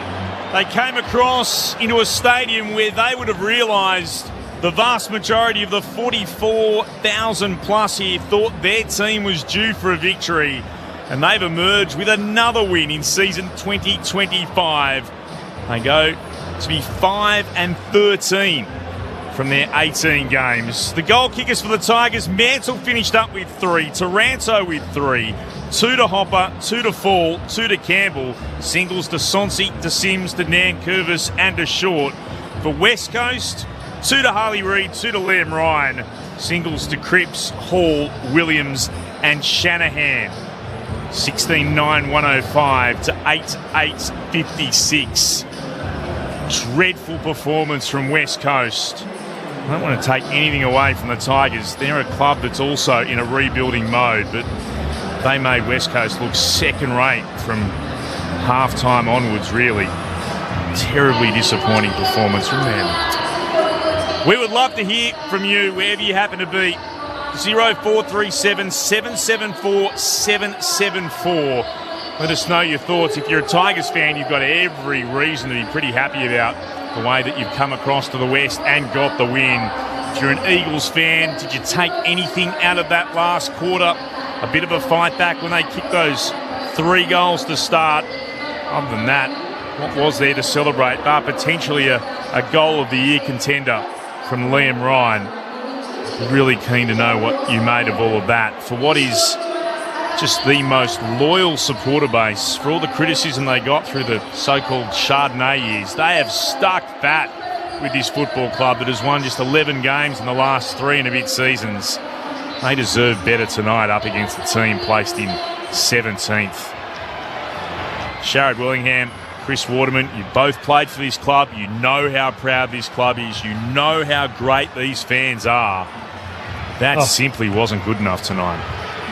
Yeah, I know how proud the club is of its history, but what they're dishing up at the moment, the fans are going to, as we saw, they're going to find it really tough to keep sticking with them and keep turning up to games and coming through the gates, which is what makes the clubs turn over. So They've really got to start digging deep and finding something to continue to show the fans that they have something to be proud of, because at the moment it's just not there. And yes, it was a third quarter abomination, but to not be able to halt that momentum or halt that kind of onslaught from a team who's sitting in 17th, I could understand it if it was a Collingwood or a Geelong or Gold Coast or something like that.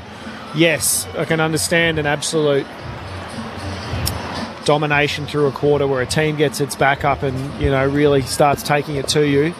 But a team that's sitting in 17th to kick 7 or 8 unanswered goals is pretty dismal, isn't it, really, when you think about it?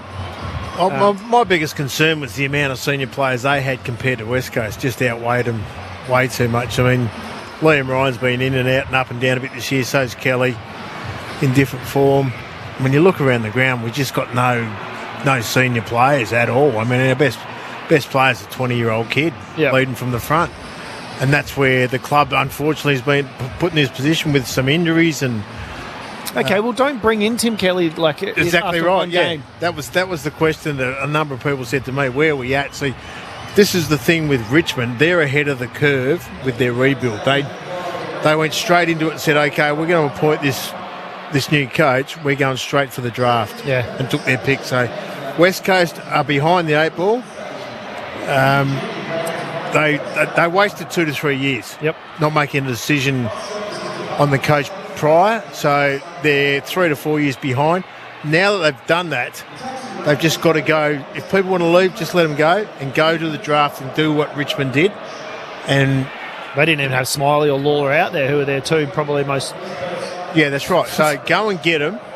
And if you can't stack up with Harley, just say, mate, sorry, we'll do it now. And if Oscar, you're going, get as much as you can and go to the draft. And if someone else wants to come home, maybe McVie or something, I hear they're talking, or Starcevic, you get a Jake back, you get a few others back here and there. But I mean, at the end of the day, we've lost TB and Gov in 9 months, the two key pillars. So our key pillars are what you're watching tonight. Harry Edwards, who had another big crack tonight. It was a good game. Baz is showing some signs, but then you got Sandy Brock, and Ruben's playing a foot taller most of the time. He should be halfback flanker, the way he was running and stuff tonight. Duggo, you can't knock his effort. I mean, he's had 30 touches. His decision-making's just been woeful, but he hasn't got the stars around him at the moment. He's trying to lead from the front. We're behind the 8 ball because of the situation. Not going to win another game of footy this year, but it's not the point. We've seen some green shoots, but they just got to get to the end and say, right, we've got to rejig this list and make sure that we get the 7 new faces in. I mean, there's 10 easy they could get rid of. But you can't do that. You can't do that much. I mean, Petch didn't really show me that much tonight. But do you go and get another kid and make mistakes for the first couple of years, or do you hang on to him for one more year as a backup? I'm not sure. They're the decisions got to make. So, but it's just that no senior players and no leadership out there on the ground when 4 or 5 goals got through in the 15 minutes straight after siren. I mean, one within 30 seconds was damning. But there was just little things that I just thought I saw. Your Bakes is a lovely player, but just the underground hand passes, give it away. They're not bouncing the right way. Get it too much forward hand pass and get it on the boot. Yeah. I'd rather you turn the ball over down the ground, but turning it over in the midfield or between the arcs. They just set up and their game plan was too quick and too sharp to rebound and score. What were the rebound scores? Outweighed them. Yeah. Well, there were 6 goals in the third quarter that they just about got on the rebound from poor disposals. Weren't able to. You look at the third quarter statistically, and it just screams weren't able to get their hands on the footy and weren't able to retain any possession. So that the Tigers have gone 1,847 metres. West Coast have advanced the ball 1,100 metres. So it's like 75% more. And look at the marks inside 50. 7 to 1 inside 50, 18 inside 50s to 8. When the disposal inside 50, but there's still, it's not just the kicker. There's still not enough movement. And you 12 scoring shots to 3. You got Jobe Shanahan, who's just not. He's just learning. It's not his 4th game. Yeah, that's right. I mean, we saw Cripper over there by himself, and see if Jobe Shanahan leads up, he drags his man with him and leaves Cripper by himself. Little things like that you just got to learn and experience. But But it's not even like you see the leaders, again, quotation marks, leaders of the footy club, winning ground balls, winning contested possessions and setting an example, and then just disposing of the footy and getting a mark so we can, halt. The team goes, all right, we need to halt momentum. Let's get a mark and let's retain the footy for a couple of minutes. They just kept trying to play the game into what Richmond wanted, which was turn it over. I mean, clearances for the quarter, 10 apiece. This is the third quarter? This is the third quarter of the stats. Yeah. They had 4 players. Oh, sorry. 3 players with 0 touches and 2 players with 1 touch for the quarter. We'll get more of your thoughts in just a moment, Sharad and Chris, and hear from you as well wherever you are. 0437 774 774 to send in your text. We'll read them all out as we go through. It's going to be a pretty tough post-mortem, I would imagine, for the West Coast Eagles. Well done to the Tigers. They win by 49 points. Let's go down into the victorious Richmond rooms. Bridget Lacey.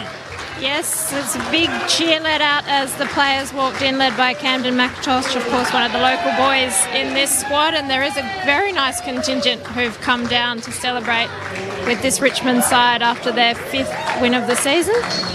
Some thought they wouldn't get any wins this season, Richmond, but number 5 over here in the West. They should be sung with plenty of gusto, this one. Here we go.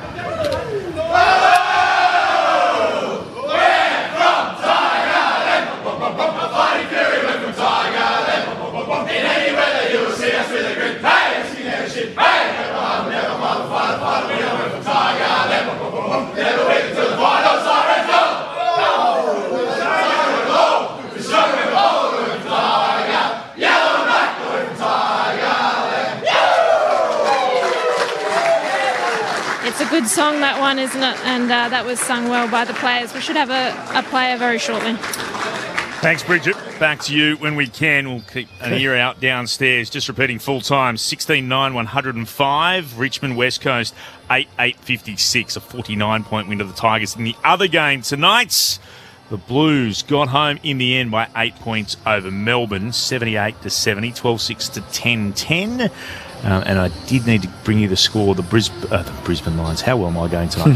The British and Irish Lions have beaten the Wallabies by 27-19. I've got to actually write down British and Irish, not just Lions, which makes me think of somebody else. So well done to the Tigers tonight, getting a 5th win of the year. Have you noticed, I saw a clip of a song being sung, I don't know, 10, 15 years ago, maybe even a little bit longer, and how much slower the tempo was. Have you noticed how quick the tempo's gotten when the teams sing their song now? They just want to, the tempo's gone a lot faster than it used to be. Maybe it's easier to sing it quickly. I just don't think they're quite singing it. Yeah, just chant it. I like to sing. Do you? I want them to sing it. That's very good from you. Oh, goodness. Geez, there's a bit to unpick here if you're a West Coast supporter, and a lot to celebrate if you're a Tigers fan. Let's head back down into the Richmond rooms. Bridget Lacey. Yes, thanks, Clint. I've got the man with me who I reckon was responsible for 2 of the 3 biggest highlights tonight. Maurice Rioli, a terrific win to come out west and to be able to beat the West Coast Eagles on their home turf. You must have enjoyed it. Yeah, no, it was a great game. I love coming to Operas. It's a great stadium, and obviously West Coast is a good team, especially playing at home. So, yeah, we thought it would come out firing because we knew they were going to come out firing. So, I think we done pretty well, and I'm happy that we got the win. I've got to ask you about that rundown tackle, first of all, on Brady Hoff. That was just incredible to watch from our perspective. What was it like from your perspective? I don't know. I'm just playing on instinct. I think everyone is out there, but you could see it wide open that he was going to get the ball. So I thought I'll just try and get him, and obviously, I got him, and obviously that's why I'm in the team, and that's what we value as a club and as playing group. So that's why I'm in the team, I guess, for just those little efforts, and that's what we enjoy doing, and hopefully and obviously we build energy from that, and then hopefully we can just go forward and just whatever we can do onwards, just keep ticking away. Speaking of those defensive actions, you had another brilliant moment where you smothered the ball and then you were able to kick it back to yourself and get it across to the captain for a goal. Did you like that? Was that one of your better moments, do you reckon? Yeah, I guess. Obviously, like both efforts. got us a goal. But yeah, that's like what I said, I'm in the team for, and yeah, I love doing those things, little effort that gets us ahead and brings the team up and about. Like after those efforts, like we just kept on building from there, and everyone just had their moments going forward as a team, and yeah, that's what we love and that's what we value, and yeah, that what gets us a win by the end of the day. Well, it was terrific to see Maurice Rioli dominating over here in the West again. I'll send you upstairs for some more questions. We've got Clint Wilden and experts Sharad Wellingham and Chris Waterman. Morris, Sharad here. Congratulations on a great win, mate. Now tell us honestly, if it wasn't Nank in the goal square after that second effort assist, would you have had a shot yourself? Yeah, I'll give it a crack. I was pretty buggered by the end of it, but yeah, lucky I saw Nank there. But I don't know. Yeah, lucky I gave it to him and lucky he was there. Only if it's the skipper, bro. But mate, talk to us about the third quarter and what it felt like out there, because you really took the game away from the West Coast Eagles, and you didn't give them any sniff of momentum. Yeah. Obviously after the Geelong game, like we as a team sat down and spoke about the third quarter being the premiership quarter, and coming off halftime, what gets everyone ready leading into the third quarter, because obviously if you come out firing and win the third quarter, you probably win the game. So we worked on it throughout the week, and obviously cracking down on it, and obviously it worked out today, and we was out there just ready to go, and just had a crack from the start and in the third quarter as well. What do you reckon you took away from them, or was it just a matter of you guys clicking into a higher gear and higher intensity, or did you manage to take something away from West Coast in that third quarter? I don't know. I think we just stick to our game plan, and obviously it worked for us. Obviously Jack Ross went to Harley Reid, because he was having an impact, and no one couldn't tackle him, but he's a great player. And then I reckon from there we just played our system, and obviously we got in the end, and we just ran over him in that third quarter, which was pretty cool to see, and I guess that's the way we wanted to play in the end. Morris, Chris Waterman, it must give you guys belief now where you're heading. I know you're not playing finals this year, but you're a young group, and wins like tonight must give you the feel as a group of young players that we're on the right track, we're going somewhere. Exactly, because obviously we've got heaps of young boys coming in, and just giving them the experience and what it's like to win and how to play our system, and getting them to understand our game plan is obviously you can see it out there. Once we all on the same page, we can pretty much give it to, take it to any team out there. So that's what we're trying to do, and obviously more younger boys coming through, just getting them more experience, and hopefully we can just can't wait what the future holds for this club, because we have a lot of good young players, and just looking forward to it. Morris, we love watching you play, and as a West Australian of a certain age, there's something special about seeing a Maurice Rioli run around. We remember what your dad did with South Freo, and we remember how wonderful he was to watch. I know that you don't have the same links here to WA, but does it feel special coming back to WA that had such an important part in your dad's football life? Yeah, 100%. Obviously, my partner's from here, and my older brother lives down here with his 11 kids, so I visit them every now and then. And it's pretty special. I always, when I'm down here, I just go train at South Fremantle, and obviously there's a mural of Dad over there and Michael Mitchell. So there's a bunch of legends and heaps of people that supported him on that journey that still tells me stories about him. And it's good hearing those stories about him that, obviously I didn't know him at the time, but it's good coming back down here and just hearing stories from others that knew him pretty well. Jeepers, 11 kids. Well, we know obviously there's yourself, and there was your dad, there was Dean and Cyril and Daniel and Willie.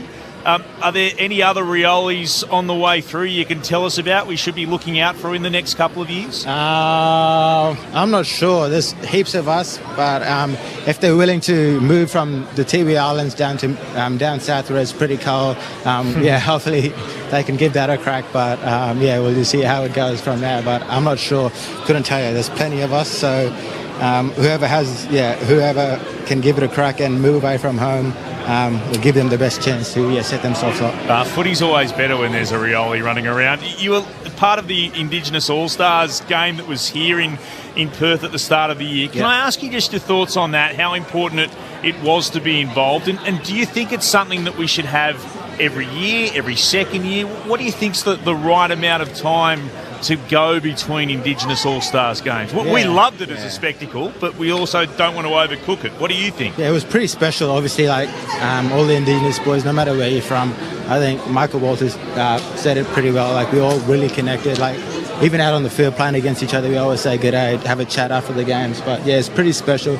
We all connected. Like, no matter who you are, where you're from, we all get around each other pretty well. And yeah, I think, like I said, it was an awesome game to be a part of. Just different coaches around obviously around Australia, and hopefully we could keep going. I don't think for me every year, I think every second year would be pretty special. I don't know, but the build-up leading up to it was pretty awesome, and yeah, hopefully we can have another one soon. Now, last one for you. I know Bridget touched on it, but in all the highlights, and we've seen some of your marks and some of the things you've done, where does that tackle stand from everything you've done in footy so far? Well, which tackle? The rundown tackle when you got which tackle? Which tackle?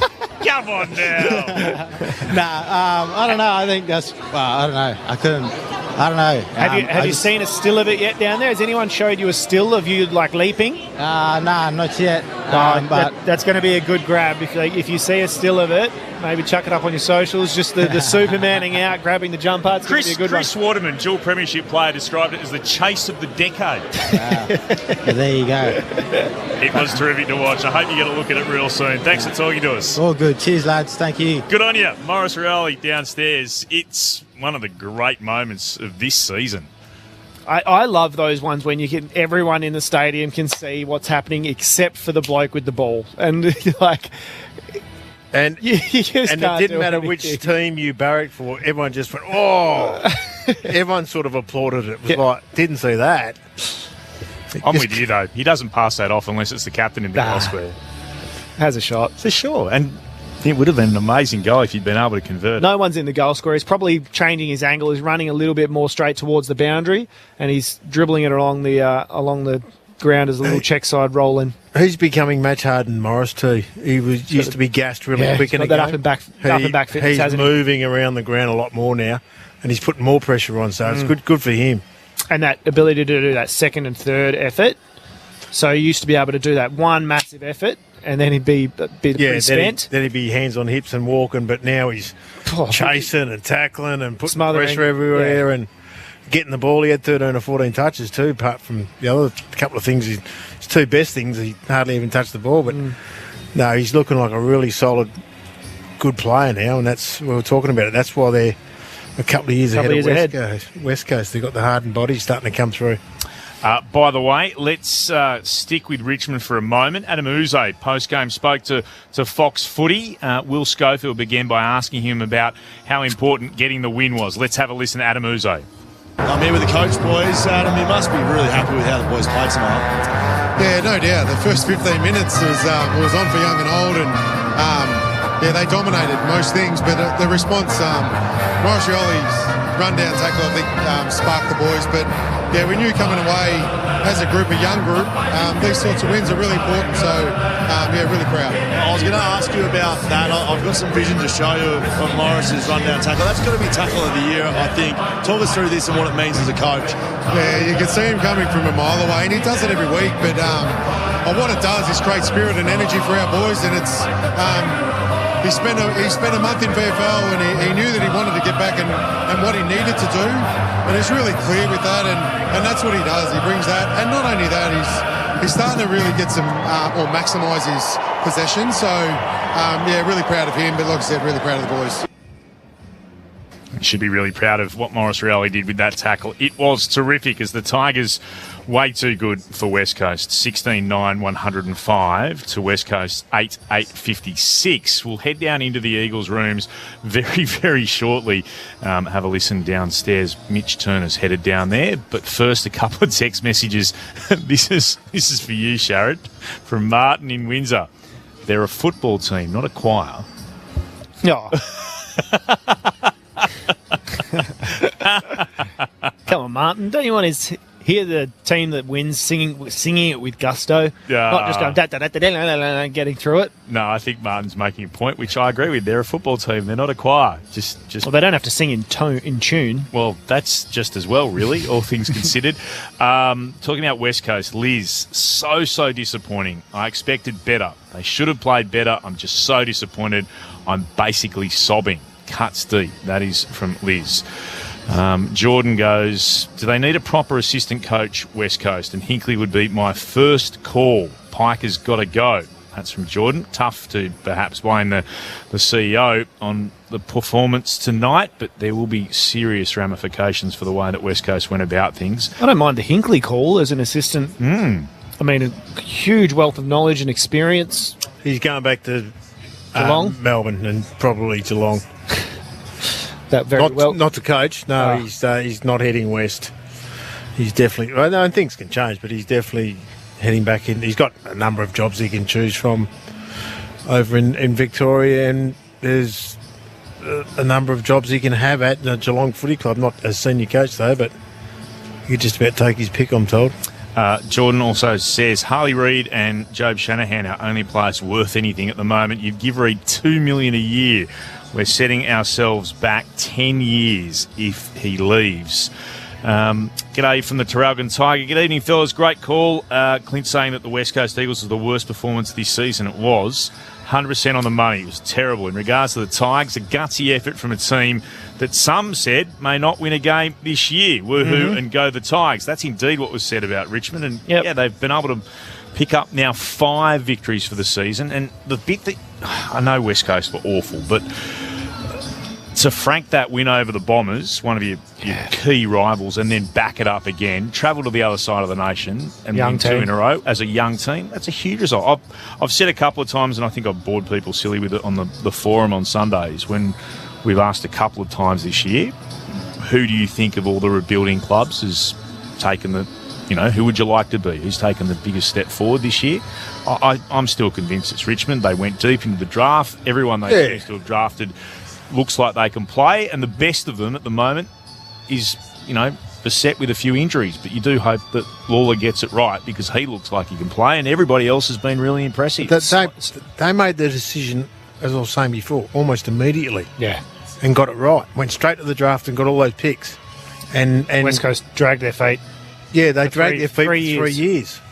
Unfortunately, one bloke's he's going to have to realise he's going to have to cop a lot of it, because he did nothing. Yeah. Did nothing about it. The other one that I'm not sure how many games he's played, or if any, but Smiley is going to be an absolute star, I would say, for the Richmond Footy Club. Having seen him firsthand last year playing under 18s, he is outstanding player. Has he debuted? Not that I'm aware of. Yeah, he's another one they've got up their sleeve who's going to be really impressive. Though I will confess, I haven't watched every Richmond game. No. So, yes. Steve says, geez, you're harsh. Who won this game? Richmond still had to win. The turning point was against Geelong 2 weeks ago. I'm not suggesting, not for a second, am I suggesting that Richmond didn't have to win. They did have to win. Demolished them. It's the way that they won that's the concern for the home team. And again, this is the point that I would make, Steve. This is 18th versus 17th. This is 2 rebuilding sides. There is still, as Mitch Turner quite rightly pointed out, 5 players: Ryan, Baker, Duggan, Cripps, Cole, with premiership experience in the Eagles side. No one's saying, I thought this was a good chance for them to win, West Coast. No one's saying that they should necessarily absolutely have won, but they shouldn't have put in a third term like that. That's more of the issue. And again, I'll make the point to you in that I can't see them winning another game for the rest of this season. They will have to absolutely surprise someone. And 44,000 plus fans, 40,000 fans have turned up every week to an Eagles home game. They deserved more than they got tonight. Yeah. Substantially more. And that's the issue. So again, apologies, Steve. I'm not trying to have a go at Richmond or not pay credit where it's due, because they did what they needed to do. They provided plenty of highlights. But West Coast were nothing short of deplorable. Absolutely deplorable. This is from Josh on our text line, 0437 774 774. If you're heading home from the stadium, let us know your thoughts. If you're around the country, again, indeed around the world, be really keen to know what you made of tonight's game from listening in. How long do you think before the Eagles can make an impact in the competition? They bought the farm a few years ago for Tim Kelly, or they sold it really for Tim Kelly. If they lose Oscar Allen and then Reid, how long before they can get back up and about? I would suggest, from listening to Luke Shuey this morning, they're not going to lose Reid for at least next season. And indeed, his comments about the next 3 or 4 years seem to be very positive with Harley Reid. I don't think losing Oscar Allen is the blow for the club that it might necessarily be for the forward line, because if they can get the deal that Brisbane are reported to have offered, it will trigger a band one compensation, which will be the pick after their first pick in the draft. So at the moment, they're getting pick 1, which means they will get pick 2. And right, with the greatest respect to Oscar Allen, who's a co-captain and serves his heart out, I would say pick 2 is more valuable to West Coast going forward than Oscar Allen would be. 100% agree, especially with some of the positive signs we've seen from the young forwards. I think that... and Oscar's served the club brilliantly for the time that he's been there. And I don't think there's anything wrong with him going and exploring his opportunities if they're presented to him elsewhere. But it's also probably the right decision for the West Coast Eagles to make, as hard as that may be for some supporters and members to hear. That's probably what's got the club in the situation they are now, not being able to make those really tough decisions on players who have served the club really well. And he hasn't been able to hit the paddock much in the last 3 years either. And I think that's one of the reasons. New environment, he might go and be re-energised. And, then they'll be ruining the fact because he'll go and kick 60 goals a year. But if it happens, and we're assuming it's going to, it's a win-win for both. Correct. Both parties, I think. Correct. Richmond went up a spot, back a spot in the draft tonight. Did they? Not that they need some, but they've gone effectively from pick 2 to pick 3. But they've had their big draft. They can just get cream on top from here on in. Which is probably to pick 2 to pick 4. Well, pick 3 to pick 4. 4, yeah. So, yeah, it's an interesting one. West Coast, you just got to grin and, Yeah, I mean, they're going to stick tough and push through. They'll come out of it because... the only concern, Muddy, is the Tasmania draft that's going to interfere in a couple of years. Well, look, they're getting some of these guys that are in their second and third year at Richmond are just got that little bit more seniority around the Fostons, the Broads, and they were good tonight behind the ball, And Ben Miller's been there for 5 or 6 years now. West Coast just don't have the volume of those players, and there's some injuries in that. And even Petrotelli didn't look like much tonight, but he's hardly played footy this year. They have just got to keep getting games into these guys and give them another pre-season and let them muscle up. And if they can, they've got Jack Graham, and if they can pick up another one, let's say for what it's worth, a Starcevic and a Judd McPhee, throw him into that team with a couple of more young players and a fitter Harley Reid and a fitter Tim Kelly and a fit Elliot Yeo and, young Elijah Hewitt. Yeah, I think that's where they've got to put the energy. Yeah, so they just got to get the kids in, and I see Jaden Hunt's out here doing laps after the game, and young Sandy Brock, and Petch is obviously doing some extra running. He only played a bit tonight, but Sandy Brock's got a lot to offer. I don't see the point in going back to Jaden Hunt. And sitting here right now, you'd think, well, another body out there could have been handy, but it's not I know we're disappointed, we lost by 7 or 8 goals, whatever it is. It's not the point. It's where we're going from here. And I think that's what the supporters want to see. Throw the kids out there and we'll lose them. But I guess a couple of my old teammates spoke to me today and said, where are they going, bringing Kelly and those guys back in? Why don't they just keep playing? Gross. One of them said to me, what would you have said to Mick if he walked up there in 91 and said, we're going to manage you this week? I said, well, first thing I said was, we're getting 1,000 a game, and that was about it. So I wasn't getting cut out on that. But different story these days. You just don't, there must be a niggle. There's got to be a niggle. So you just play him and let him get burnt out. He's going to learn from that. Let's see Luca Greco, who's been having a crack by reports in the waffle. Grossi, just play him. Give him a shot. Let all the kids fail at once, because they're going to be the part of the next team, we hope. Let them fail together and let them build together. Run through some more of your texts in just a moment, but Mitch Turner has headed downstairs and he's got one of the Eagles players with him, Harry Edwards. Mitch. Thanks, Clint. Down here in the Eagles change rooms with defender Harry Edwards. Harry, seems like an obvious one, but not the result you wanted. No, obviously not. You know, we were going to treat it like any other game, but yeah, I think, you know, after half time they were just better than us, and fundamentally we were pretty poor, so we got a lot to look at this week, I think. 17th v 18th. You must have thought you were a real good chance. You pushed them earlier in the season as well and just fell short. How disappointing was that third quarter? Yeah, very disappointing. I mean, yeah, they got on top of us and we just, I guess, couldn't swing the momentum, and yeah, fundamentals are poor, as I mentioned before, and, you know, we treat this game like any other, but yeah, I'm bitterly disappointed with how it turned out tonight. Your own form, though, seems like you're stringing a bit of consistency together. You're out there in the park pretty much every week and you're playing some pretty good footy yourself. Yeah, you know, I've had a good couple of weeks, but I'd rather be, you know, playing my role and winning games of footy. So, yeah, as I said, we got a lot to work on, and yeah, I just want to do my bit for the team, and been doing that in recent weeks. But yeah, I want to win games. You're clearly disappointed, and I look around the change rooms here, and there's a lot of disappointed faces. Like, I can see it on the players that you're feeling this one, and you're hurting. Is that the feeling within the group? Yeah, for sure it is. I mean, we just got off the ground, but I feel like we've been working towards a win, and we've been building a brand over recent weeks, and we just seem to be really inconsistent. I just feel like we should be getting better results than we are. I guess looking at some of the areas where it fell down throughout the park, what was it in that third quarter that allowed Richmond to get on top of you so comfortably? Because you started well, kicked a goal early in the third as a side, and then it was just all the Tigers from there. Yeah, I just think our skills were poor, you know, across the board. Yeah, and they just transitioned the ball right through us. So defensively, as a team, I think we're a bit off. Some of the other players around you, though, seem to be growing. Tom McCarthy had another crack again tonight and has the head bandage, was in the wars, looked like he played another solid game. And Ryan Marrick's doing his best. There's a young defensive line without Tom Barrasso, who's left this year, without Jeremy McGovern, missing a number of players. It must be nice there's some growth coming down back, although a lot of challenges.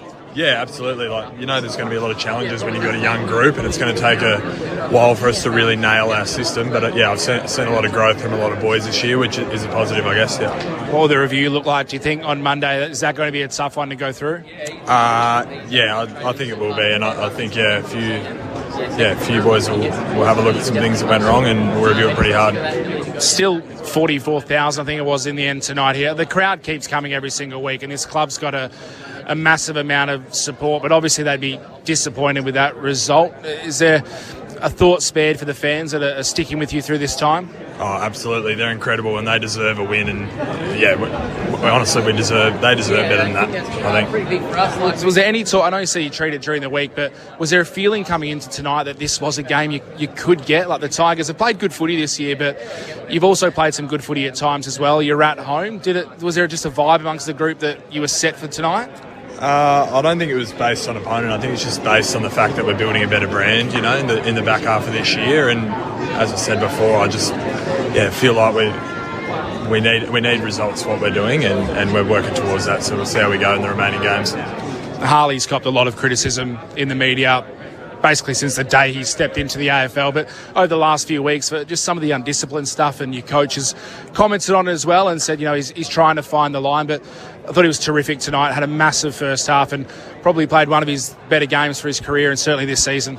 Yeah, you know, the amount of hate and the amount of shit he cops for a 19 and 20-year-old is unbelievable, and he's handled it with such maturity, and I couldn't be prouder of him. You know, tonight he was fantastic, and he was the one keeping us in the game, I thought, in that first half, so hats off to him. Do you feel like the team got around him tonight as well? There looked like to be a lot of support, just guys getting bodies around him, looking out for, you know, players who are getting into him, and just general support. Is that something that you had a bit of a focus on and you're trying to do for him, given how much attention he gets, not just from the media, but from opposition sides? Yeah, for sure. You know, he's a young star of the comp, and as I said before, he cops a lot of shit on and off field, and we got to look after him, and we've owned up and said we've got to do that better, and I thought we, you know, took a step in the right direction tonight in that regard. Disappointing result for you, but appreciate you giving us some time, Harry, and good luck for the rest of the season. Hopefully second win's not too far away. No worries. Thank you. Good luck. They've got Derby 61 next up, the West Coast Eagles. We appreciate Harry Edwards joining Mitch Turner downstairs. Here's a quick look at some of the numbers before you get the votes. For the Tigers, Hopper had 33 disposals, Taranto with 30, Ross with 25, Sotu for Flosstone, and Banks with 24. For the Eagles, Duggan 31, Harley Reid with 27, Baker 25, Tom Cole and Brady Hoff both with 24. The disposals in total went to the Tigers 377 to 347. The contested possessions to the Tigers 127 to 113. Uncontested 245 to 233 also to Richmond. The marks to the Eagles 107 to 103. Inside 50, surprisingly West Coast 13 to 12. Inside 50s all up 48 apiece. Ground ball gets to the Tigers 78 to 70. The hitouts won by West Coast 35 to Flynn, 45 to 37 in total. Nankervis had 34. The clearances were 36 apiece. The tackles to Richmond by 2, 50 to 48. The free kicks went the way of the Eagles, 20 to 18. But the only thing that really matters, the score, and Richmond did it easily. Thanks to an 8-1 third term, they won 16-9-105 to 8-8-56 in front of 44,252. The votes in the ABC Football of the Year and the Christian Medal. Who's responsible? Muddy? Shaz? We conferred, but... Yeah, well, it's all Richmond. Yes, it would be. For the 3-2-1. For the, so was it 3 votes best? So I'll go 3 votes is best. Well, it was a toss-up between 2 backmen, but I went with the 250 game. I went 1 vote to Nick Boston. He was just outstanding. A special mention to Nathan Broad. He's a WA boy. They were both terrific down there. 2 votes to Taranto and 3 votes to Hopper. They were the 2 dominant players in the field. You probably could have tossed a coin between those. Yeah, 33 and 30 possessions and 5 goals between them, so they just dominated. So no, none of the West Coast in the best 3, which is not surprising. But for West Coast, we've given 1 vote to Harry Edwards. His form continues. With all the inside, the way the ball was going inside 50 for Richmond, you would have thought that someone was absolutely flogging it. And they didn't really. Mansell kicked 3, but, I mean, their tools didn't really dominate. And they're young players too, so it was good for Harry to just keep batting away and keep his form up, which is good for us in the future. We thought that young Clay Hall just built himself into the game, so 2 votes to him.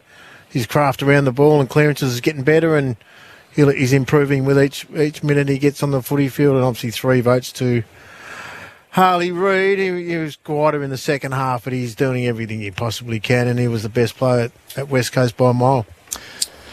Hayden texting in, enjoyed listening to the Tigers and Eagles from the, I'll get this wrong, this pronunciation, I apologise, Segula Gold Mine in the Ivory Coast in West Africa. Big grin for a Tigers win. Thanks, Hayden. Big grin for the Tigers win. Yeah, I like it.